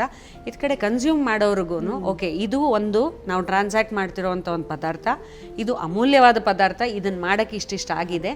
ಸೊ ಇವ್ರಿಷ್ಟು ಹೇಳ್ತಾ ಇದ್ದಾರೆ ಅಂತಂದರೆ ಯಾಕೆ ಹೇಳ್ತಾ ಇದ್ದಾರೆ, ಇದ್ರ ಪ್ರೈಸ್ ಇಷ್ಟು ಅಂತ ತಿಳ್ಕೊಂಡು ಅದನ್ನು ಕೊಡೋ ಅಷ್ಟು ಓಪನ್ನೆಸ್ ಬರಬೇಕಾಗತ್ತೆ. ಬಟ್ ಇನ್ನು ಹೇಳ್ಬೋದ್ರೆ ಹವಾಮಾನ ವೈಪರೀತ್ಯಗಳು ನಾವು ಯಾವುದು ಇವಾಗಂತೂ ಪ್ರಿಡಿಕ್ಟ್ ಮಾಡೋಕ್ಕೆ ಸಾಧ್ಯನೇ ಇಲ್ಲ. ನೀವು ಹೇಗೆ ಬ್ಯಾಲೆನ್ಸ್ ಮಾಡ್ತೀರಾ ಅದನ್ನೆಲ್ಲ? ಇವಾಗ ಇದೆ ಕ್ಲೈಮೇಟ್ ಚೇಂಜ್ ಆ್ಯಕ್ಚುಲಾಗಿ ಪ್ರಾಬ್ಲಮ್ ಇದೆ. ಸುಮಾರು ಫಾರ್ಮರ್ ಗ್ರೂಪ್ಸಲ್ಲಿ ನಾವು ನೋಡಿದ್ದೀವಿ ಪ್ರಾಬ್ಲಮ್ ಆಗ್ತಾ ಇದೆ ಚೇಂಜಸ್ಸಿಂದ. ಫಾರ್ ಎಕ್ಸಾಂಪಲ್ ನಮ್ಮ ಮಲೆನಾಡಲ್ಲಿ ವೆಸ್ಟರ್ನ್ ಘಾಟ್ ಫಾರ್ಮರ್ಸಲ್ಲಿ ತುಂಬ ಪ್ರಾಬ್ಲಮ್ ಆಗಿದೆ. ಅವರ ಟ್ರೆಡಿಷ್ನಲ್ ವೆರೈಟಿ ಆಫ್ ರೈಸ್ದು ಒಂದು ಸೈಕಲ್ ಇರುತ್ತೆ, ಒಂದು ಸೋಯಿಂಗ್ ಸೀಸನ್ ಚೇಂಜಸ್ ಆಗಿಬಿಟ್ಟಿದೆ. ಸೀಸನ್ ಚೇಂಜಸ್ ಆಗಿ ನ್ಯೂಟ್ರಿಷನಲ್ ಕಂಟೆಂಟ್ ಡಿಪ್ಲೀಟ್ ಆಗ್ತಾ ಇದೆ ಇಲ್ಲಿ. ಸೊ ಆಮೇಲೆ ಶರಾವತಿ ನೀರು ಪ್ರಾಬ್ಲಮ್ ಆಗ್ತಾ ಇದೆ. ನದಿ ರೈಸ್ ಆಗೋದು ಇಳಿಯೋದು ಒಂದು ಪ್ಯಾಟರ್ನ್ ಇತ್ತು. ಅಂದರೆ ಪ್ಯಾಟರ್ನ್ ಚೇಂಜ್ ಆಗೋದು ನಾರ್ಮಲ್ಲೇನೆ, ಬಟ್ ಅದು ತುಂಬ ವರ್ಷಗಳಾದ್ಮೇಲೆ ಚೇಂಜ್ ಆಗೋದು. ಆ್ಯಂಡ್ ಅದನ್ನು ನಮ್ಮಲ್ಲಿ ಪ್ರೆಡಿಕ್ಟ್ ಮಾಡಿದರು. ನಮ್ಮ ಲೂನಾರ್ ಕ್ಯಾಲೆಂಡರ್ಸ್ ಎಲ್ಲ ಮಾಡ್ತಾ ಕೆಲವು ಹೇಳ್ತಾರಲ್ಲ ಈ 12 ಕುಂಭಮೇಳ ಮಾಡ್ತಾ ಅದು it is for a reason. ಇಷ್ಟು ವರ್ಷಕ್ಕೆ ಮಾಡ್ತಾ ಅಷ್ಟು ವರ್ಷದಲ್ಲಿ ಆ ವಾಟರ್ ಸೈಕಲ್ ಒಂದಿಷ್ಟು ಚೇಂಜಸ್ ಆಗುತ್ತೆ. ಬಟ್ ಅದನ್ನು ಈಗ ಮೀರಿ ತುಂಬ ಫ್ರೀಕ್ವೆಂಟಾಗಿ ಚೇಂಜಸ್ ಆಗೋದು ಇದೆ, ಕಾಣ್ತಾ ಇದೆ. ಬಟ್ ಅದೇ ಅದು ಕ್ಲೈಮೇಟ್ ಚೇಂಜ್ ಅಂತ ಯಾರು ಅಕ್ಸೆಪ್ಟ್ ಮಾಡ್ಕೋಬೇಕು? ಅದಕ್ಕೆ ಸೊಲ್ಯೂಷನ್ಸ್ ಯಾರ್ಯಾರು ಹುಡುಕಬೇಕು? ಗೌರ್ಮೆಂಟ್ ಮಾತ್ರನಾ ಅಥವಾ ನಾವು ಮಾಡಬೇಕಾ ಜೊತೆಗೆ ಸೇರಿಕೊಂಡು? ಅದಕ್ಕೆ ನಾವೇನೇನು ಮಾಡಬೇಕು ಅಂತ ಅದಕ್ಕೆ ಒಂದು ಪ್ರಿನ್ಸಿಪಲ್ ಹೇಳ್ತಾರೆ, ಹನಿ ಬಿ ಪ್ರಿನ್ಸಿಪಲ್ ಅಂತ ಅಂದ್ಬಿಟ್ಟು. ಏನು ಹೇಳ್ತಾರೆ ಅಂದರೆ, ಆ ವರ್ಕರ್ ಬಿ ಇರುತ್ತಲ್ಲ, ಈಗ ಜೇನುಗೂಡೋದು ಮಾಡ್ತಾ ಮಾಡ್ತಾ ಒಂದೊಂದು ಹನಿ ಬೀನು ಅದ್ರ ಜೀವಮಾನದಲ್ಲಿ ಅದು ಇರೋದೇ 6 ದಿನ. ಒಂದು ಸ್ಪೂನಲ್ಲಿ ನೀವು ತೊಗೊಂಡ್ರೆ 1/12 ಆಫ್ ದ ಸ್ಪೂನ್ ಅಷ್ಟೇ ಹನಿ ಮಾಡಿರುತ್ತಂತೆ. ಅದು ಮಾಡಿ ಸತ್ತೋಗುತ್ತಂತೆ. ಆ ಒಂದು ಜೇನುಹುಳ ಏನಾದರೂ ಯೋಚನೆ ಮಾಡಿದ್ರೆ ಇಷ್ಟೇ ಹನಿ ನಾನು ಯಾಕೆ ಮಾಡಬೇಕು ಅಂತಂದರೆ ಅದಾಗುತ್ತಾ? ಸೊ ಅದನ್ನೇ ಹೇಳ್ತಾರೆ ಬಿ ಪ್ರಿನ್ಸಿಪಲ್ ಅಂತ. So we have to be inspired ಅಷ್ಟೇ, ಇನ್ನೇನು ಮಾಡೋಕ್ಕಾಗಲ್ಲ. ಸಣ್ಣ ಕೆಲಸನೇ ಮಾಡ್ತಾ ಇರ್ಬೋದು. ಬರೀ ನಾವು 4 ಪ್ಲಾಸ್ಟಿಕ್ ಕವರ್ ಇವತ್ತು ಕಮ್ಮಿ ಮಾಡಿರ್ಬೋದು, ಬಟ್ ಡೆಫಿನೆಟ್ಲಿ ಲಾರ್ಜರ್ ಆ ಕ್ಲೈಮೇಟ್ ಚೇಂಜ್ ಅನ್ನೋ ಒಂದು ದೊಡ್ಡ ಸಮಸ್ಯೆ ಇದೆಯಲ್ಲ, ಅದಕ್ಕೆ ಸಣ್ಣ ನಾವು ಆ್ಯಕ್ಟ್ ಮಾಡಿದ್ರೂ ಡೆಫಿನೆಟಾಗಿ ಹೆಲ್ಪ್ ಆಗುತ್ತೆ. ಫ್ಯಾಂಟಾಸ್ಟಿಕ್, ತುಂಬ ಚೆನ್ನಾಗಿದೆ ಆ್ಯಕ್ಚುಲಿ. ಓಕೆ, ನಿಮ್ಮ ಈ ಅಚೀವ್ಮೆಂಟಲ್ಲಿ ನೀವು ನೋಡಿದಂತಹ ಏನಂತಾರೆ ತೊಡಕುಗಳು ಅಥವಾ ಬಂದಂತಹ ಅವಾರ್ಡ್ಗಳು, ರಿವಾರ್ಡ್ಗಳು ಯಾವ ಥರ? ಇಲ್ಲ, ಅಚೀವ್ಮೆಂಟ್ ಫಸ್ಟ್ ಏನೂ ಇಲ್ಲ, ಇನ್ನು ಮಾಡೋಕ್ಕೆ ಬೇಕಾದಷ್ಟು ಕೆಲಸ ಇದೆ. ಇದಿನ್ನೂ ಅದೇ ಟಿಪ್ ಆಫ್ ದ ಐಸ್ಬರ್ಗ್ ಅಂತಾರಲ್ಲ, ಅದು ಈ ನಾಲೆಡ್ಜ್ ಸಿಸ್ಟಮ್ಸ್ ಎಷ್ಟು ವಾಸ್ಟ್ ಇದೆ ಅಂತಂದರೆ ಅಪ್ಸ್ ಆ್ಯಂಡ್ ಡೌನ್ಸ್ ಈ ಒಂದು ಮಟ್ಟಕ್ಕೆ ತಲುಪೋದ್ರಲ್ಲಿ. ಅಪ್ಸ್ ತುಂಬ ಇದೆ ಡೆಫಿನೆಟ್ಲಿ. ಯಾಕೆಂದರೆ 15 ವರ್ಷದ ಎಕ್ಸ್ಪೀರಿಯನ್ಸಸಲ್ಲಿ ನಾವು ಸುಮಾರು ಖುಷಿ ಕೊಟ್ಟಿದೆ. ಯಾಕಂದರೆ ಆ ಬೆಳೆಯೋ ಪ್ರೋಸೆಸ್ ಇದೆಯಲ್ಲ, ಗ್ರೋಯಿಂಗ್ ಪ್ರೋಸೆಸ್, ಆ ಕೃಷಿ ಅನ್ನೋದು. ಇನ್ಫ್ಯಾಕ್ಟ್ ಅವ್ರು ಫುಕುವಾಕ ಅಂತ ಒಂದು ಜಾಪನೀಸ್ ತುಂಬ ಫೇಮಸ್ ನ್ಯಾಚುರಲ್ ಆಗಿ ಅವ್ರು ಹೇಳ್ತಾರೆ, ಸೊ ಕಲ್ಟಿವೇಷನ್ ಬಂದು ಬರೀ ಕ್ರಾಪ್ ಕಲ್ಟಿವೇಷನ್ ಅಲ್ಲ, ಅದನ್ನು ಮಾಡ್ತಾ ಮಾಡ್ತಾ ಹ್ಯೂಮನ್ ಕಲ್ಟಿವೇಷನ್ ಆಗುತ್ತೆ ಅಂತ. And it is very true. So ಅದಕ್ಕೆ ಕೆಲವು ಸಲ ನಾವು ವಾಟ್ ವಿ ಸೇ ಆಸ್ ಇಲ್ಲಿಟ್ರಸಿಯೋ ಅವ್ರಿಗೆ ಗೊತ್ತಿಲ್ಲದೆ ಇರೋದು, ಅದು ಯಾಕೆ ಅಂತಂದರೆ ಆ ಮುಗ್ಧತೆ ಇರುತ್ತೆ. ಆ ಬರೀ ಪ್ರಾಣಿಗಳ ಜೊತೆಲಿ ಬರೀ ಗಿಡಗಳ ಜೊತೆಗೆ ನಾವು ಬೆಳೀತಾ ಇದ್ದರೆ ಅಷ್ಟೇ ಗೊತ್ತಿರುತ್ತೆ ನಮಗೆ, ಆ ಪ್ರಾಣಿ ಆ ಗಿಡ ಬಗ್ಗೆ ಅಷ್ಟೇ ಗೊತ್ತಿರುತ್ತೆ ನಮಗೆ. ಲೈಕ್ ಈ ಜ್ಞಾನ, ವ್ಯವಹಾರ ಜ್ಞಾನ ಅವೆಲ್ಲ ಬರಲ್ಲ, ಬಟ್ ಅದು ತಪ್ಪು ಅಲ್ಲ. ಸೊ ಆ ಪ್ರೋಸೆಸ್ ಡೆಫಿನೆಟ್ಲಿ ಬ್ಯೂಟಿಫುಲ್ ಆಗಿತ್ತು. ಬಟ್ ಖಂಡಿತ ಅದನ್ನು ತಂದು ನಾವು ಮಾರ್ಕೆಟ್ ಮಾಡೋಕ್ಕೆ ಅಂತ ಅಥವಾ ಅದರಿಂದ ಒಂದು ಆ ಸೋಷಿಯಲ್ ಇನ್ಜಸ್ಟಿಸ್ನ ಎಲಿಮಿನೇಟ್ ಮಾಡೋಣ, ಎಕನಾಮಿಕ್ ಇನ್ಜಸ್ಟಿಸ್ನ ಎಲಿಮಿನೇಟ್ ಮಾಡೋಣ ಅಂತಂದರೆ ತುಂಬ ಕಷ್ಟದ ಕೆಲಸ. ಈಗಲೂ ನನಗೆ ಪರ್ಸ್ನಲಿ ವ್ಯಕ್ತಿಯಾಗಿ ನನಗೆ ಸಿಂಪಲ್ ಏನು ಅಂತಂದರೆ, ನಾನು ಬೆಳೆದಿದ್ದನ್ನು ಎಲ್ರಿಗೂ ಹಂಚಿಬಿಟ್ರೆ ಖುಷಿ. ಬಟ್ ಅದರಲ್ಲಿ ನಾವು ದುಡ್ಡು ಟ್ರಾನ್ಸಾಕ್ಟ್ ಮಾಡಬೇಕು ಅಂತಂದಾಗ ಅದರಷ್ಟು ಹಿಂಸೆ ಕೆಲಸ ಇನ್ಯಾವುದೂ ಇಲ್ಲ. ಬಟ್ ಅದು ಅನಿವಾರ್ಯ ಬೇಕು, ಯಾಕಂದರೆ ಅದಿಲ್ಲ ಅಂತಂದರೆ ನಮ್ಮಲ್ಲಿ ಎಕನಾಮಿಕ್ ಜಸ್ಟಿಸ್ ಬರಲ್ಲ. ಸೊ ನನ್ನ ಬಿಗ್ಗೆಸ್ಟ್ ಲೋ ಪಾಯಿಂಟ್ಸ್ ಇದ್ದಿರೋದು ಮಾರ್ಕೆಟಲ್ಲಿ. ಹೆಂಗೆ ಜನಗಳಿಗೆ ಅವೇರ್ನೆಸ್ ತರೋದು, ಹೆಂಗೆ ಅವರಿಗೆ ಖುಷಿಯಾಗಿ ಅದನ್ನು ತೊಗೊಂಡು ಹೋಗಿ ಬಾರ್ಗೇನ್ ಮಾಡಬೇಡಿ ಅನ್ನೋದೇ ಒಂದು ದೊಡ್ಡ ಇದು ನನಗೆ. ನಾನು ಮುಜುಗರ ಆಗುತ್ತೆ ಹೇಳೋದಕ್ಕೆ. ಆ್ಯಕ್ಚುಲಾಗಿ ಕಮ್ಮಿಗೆ ಕೇಳಬೇಡಿ ಅಂತ ಅಂತೀನಿ, ಯಾಕಂದರೆ ನಾವು ಪ್ರೈಸ್ ಮಾಡ್ತಾ, ಬಟ್ ಇದೆ ಮಾರ್ಕೆಟಲ್ಲೂ ಪ್ರಾಬ್ಲಮ್ಸ್ ಇರೋದ್ರಿಂದ ಜನಗಳಿಗೆ ಓಕೆ ಇವ್ರು ಬೇಕು ಅಂತ ಜಾಸ್ತಿ ತೊಗೋತಾ ಇದ್ದಾರೇನೋ ಅದು ಇದೆ. ಮತ್ತು ನಾವು ಜನರಲಿ ಹೇಳ್ತೀವಿ, ಈಗ ಸಂತೆ ಎಲ್ಲ ಹೋದರೆ ಒಂದು ಟ್ರಸ್ಟ್ ಬೇಸ್ ಸಿಸ್ಟಮ್, ಆ ರೈತರೇ ಕೂತಿರ್ತಾರೆ, ಅಥವಾ ಆ ರೈತರಲ್ಲ ಅಂತಂದ್ರೂ ಮ್ಯಾಕ್ಸಿಮಮ್ ಅಂದರೆ ಒಂದು ಟ್ರೇಡ್ರು ಅವನು ರೈತರಿಂದ ಡೈರೆಕ್ಟಾಗಿ ತಂದಿರ್ತಾನೆ.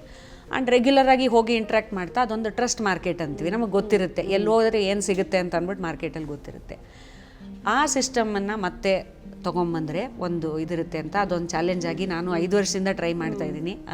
ಆ ಸಣ್ಣ ಅದನ್ನೇ ಕೇಳೋಣ ಅಂತಿದ್ದೆ, ನಾವೇ ಒಂದು ಸಂತೆ ಅಂತ ಯಾಕೆ ಒಂದು ವಾರಕ್ಕೊಂದು ಸಂತೆ ಆ ಥರ ಒಂದು ಮಾಡಿಕೊಂಡು, ಹೌದು, ಆ ಸಂತೆ ಕಾನ್ಸೆಪ್ಟ್ಸನ್ನು ಸಿಟಿಯಲ್ಲಿ ಗ್ರಾಹಕರಿಗೆ ಡೈರೆಕ್ಟ್ ಆಗಿ ಹೋಗುವಂತಹದ್ದು ಒಂದು ಮಾಡಬಹುದು.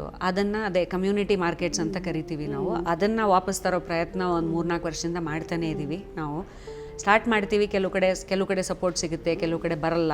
ಜನ ಬರದೇ ಇದ್ದಾಗ ಮತ್ತೆ ವೇಸ್ಟೇಜ್ ಆಗುತ್ತೆ, ನಮ್ಗೆ ಮಾಡಬೇಕಂತ ಅನಿಸುತ್ತೆ. ಸೊ ಇದೊಂದು ಚಾಲೆಂಜ್ ಇದೆ, ಮಾರ್ಕೆಟ್ ಕಡೆ ಒಂದಿಷ್ಟು ಚಾಲೆಂಜಸ್ ಇದೆ. ಅದಲ್ಲದೆ ಇನ್ನೊಂದು ದೊಡ್ಡ ಸಮಸ್ಯೆ ಅಂದರೆ ನಮ್ಮ political will to support agriculture ಇದೆಯಲ್ಲ, ಅಥವಾ ಸಾವಯವ ಕೃಷಿನ, ಅದು ತುಂಬ ಕಮ್ಮಿ ಇದೆ.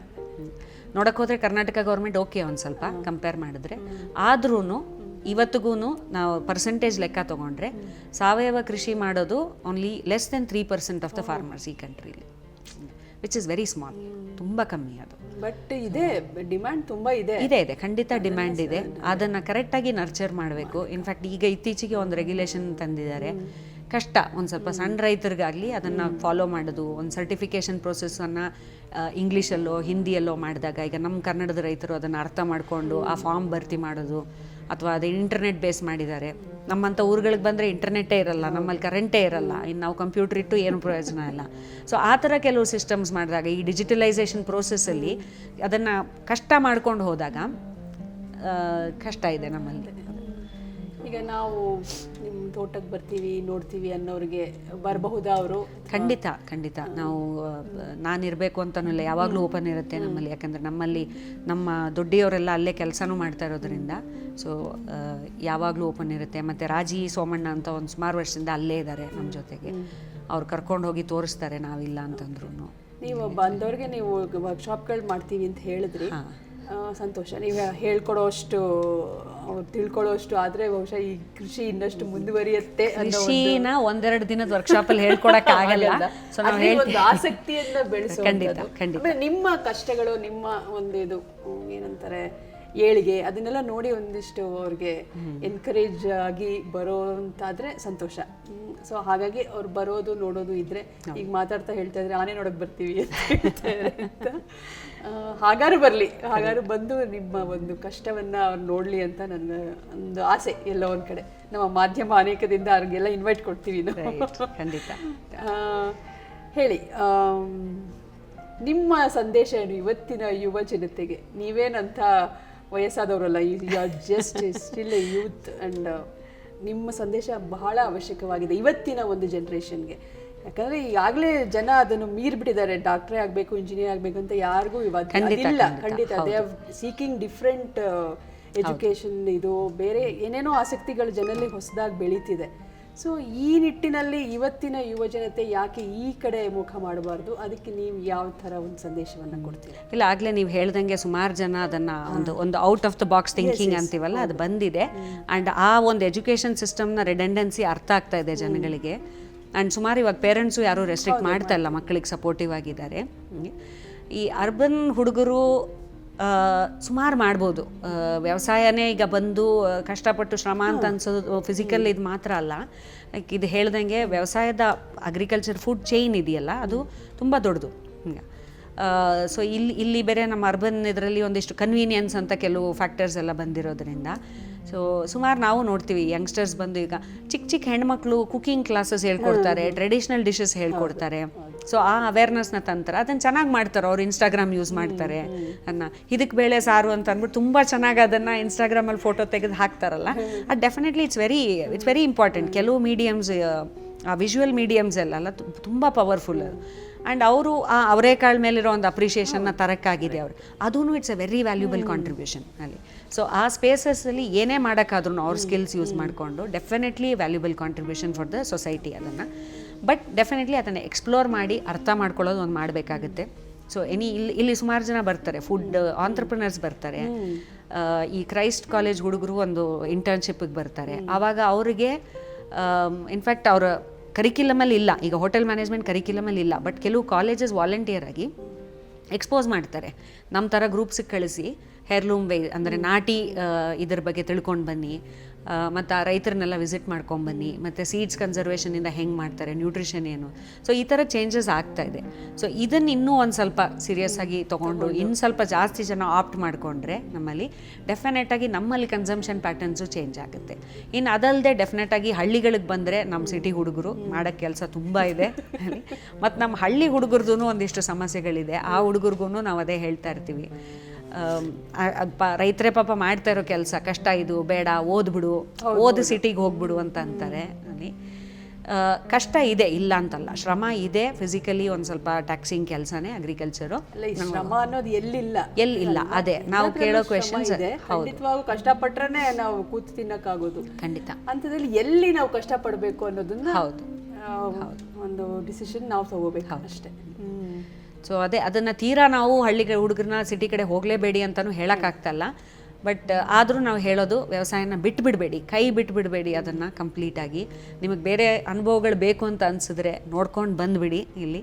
ಯಾಕಂದರೆ ಕೊನೆ ತನಕ ನಿಮಗೆ ಊಟ ಹಾಕೋದು ಅಥವಾ ನಿಮ್ಮನ್ನು ನೋಡ್ಕೊಳ್ಳೋದು, ನಿಮ್ಮನ್ನು ಕಾಪಾಡೋದು ನಿಮ್ಮ ಜಮೀನು. ಆ್ಯಂಡ್ ಜಮೀನನ್ನ ನಾವು ನೆಗ್ಲೆಕ್ಟ್ ಮಾಡಿದಷ್ಟು ಮತ್ತೆ ಅದನ್ನು ರೆಜನ್ಯೂವೇಟ್ ಮಾಡೋದು ಕಷ್ಟ. ಅದನ್ನು ನಿಮ್ಮ ಈ ಒಂದು ಕೃಷಿ ಯಾವ ಮಟ್ಟದಲ್ಲಿ ಇವತ್ತು ರೆಕಗ್ನೈಸ್ಡ್ ಆಗಿದೆ? ರಾಷ್ಟ್ರ ಮಟ್ಟದಲ್ಲಿ ಸುಮಾರು ಕಡೆ ನೋಡಿದ್ದೀನಿ ನಾನು, ನಿಮ್ಮ ಬಗ್ಗೆ ಆರ್ಟಿಕಲ್ಸ್ಗಳು ಬಂದಿದೆ. ಯಾವ ಥರ ರೆಕಗ್ನೈಸ್ ಆಗಿದೆ? ಲೈಕ್ ಪ್ರಶಸ್ತಿಗಳು, ಗೌರವಗಳು? ಇಲ್ಲ, ನನಗೆ ಜ್ಞಾಪಕ ಇದ್ದಂಗೆ ಏನು ಪ್ರಶಸ್ತಿ ಗೌರವ ಇದಕ್ಕೆ ಅಂತ ಸ್ಪೆಸಿಫಿಕ್ಕಾಗಿ ನನಗೆ ಯಾರೂ ಕೊಟ್ಟಿಲ್ಲ. ನಾವು ಕೊಡ್ತಾ ಇದ್ದೀವಿ. ಇಲ್ಲ, ಬಟ್ ಡೆಫಿನೆಟ್ಲಿ ಅಕ್ನಾಲೇಜ್ಮೆಂಟ್ ಇದ್ದಿದೆ. ಸುಮಾರು ಆಲ್ಟರ್ನೇಟ್ ಫೋರಮ್ಸಲ್ಲಿ ಬರೆದಿದ್ದಾರೆ, ಅದನ್ನು ಅರ್ಥ ಮಾಡ್ಕೊಂಡಿದ್ದಾರೆ ಏನು ಮಾಡ್ತಾ ಇದ್ದೀವಿ ಅಂತ.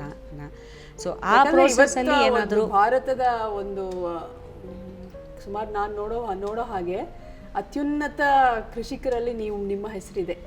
ಸುಮಾರು ಸಾವಯವ ಕೃಷಿಗಳಲ್ಲಿ ನಿಮ್ಮ ಹೆಸರು ವಿಶಾಲಾಕ್ಷಿ ಪದ್ಮನಾಭ ಅಂತ ಇದೆ.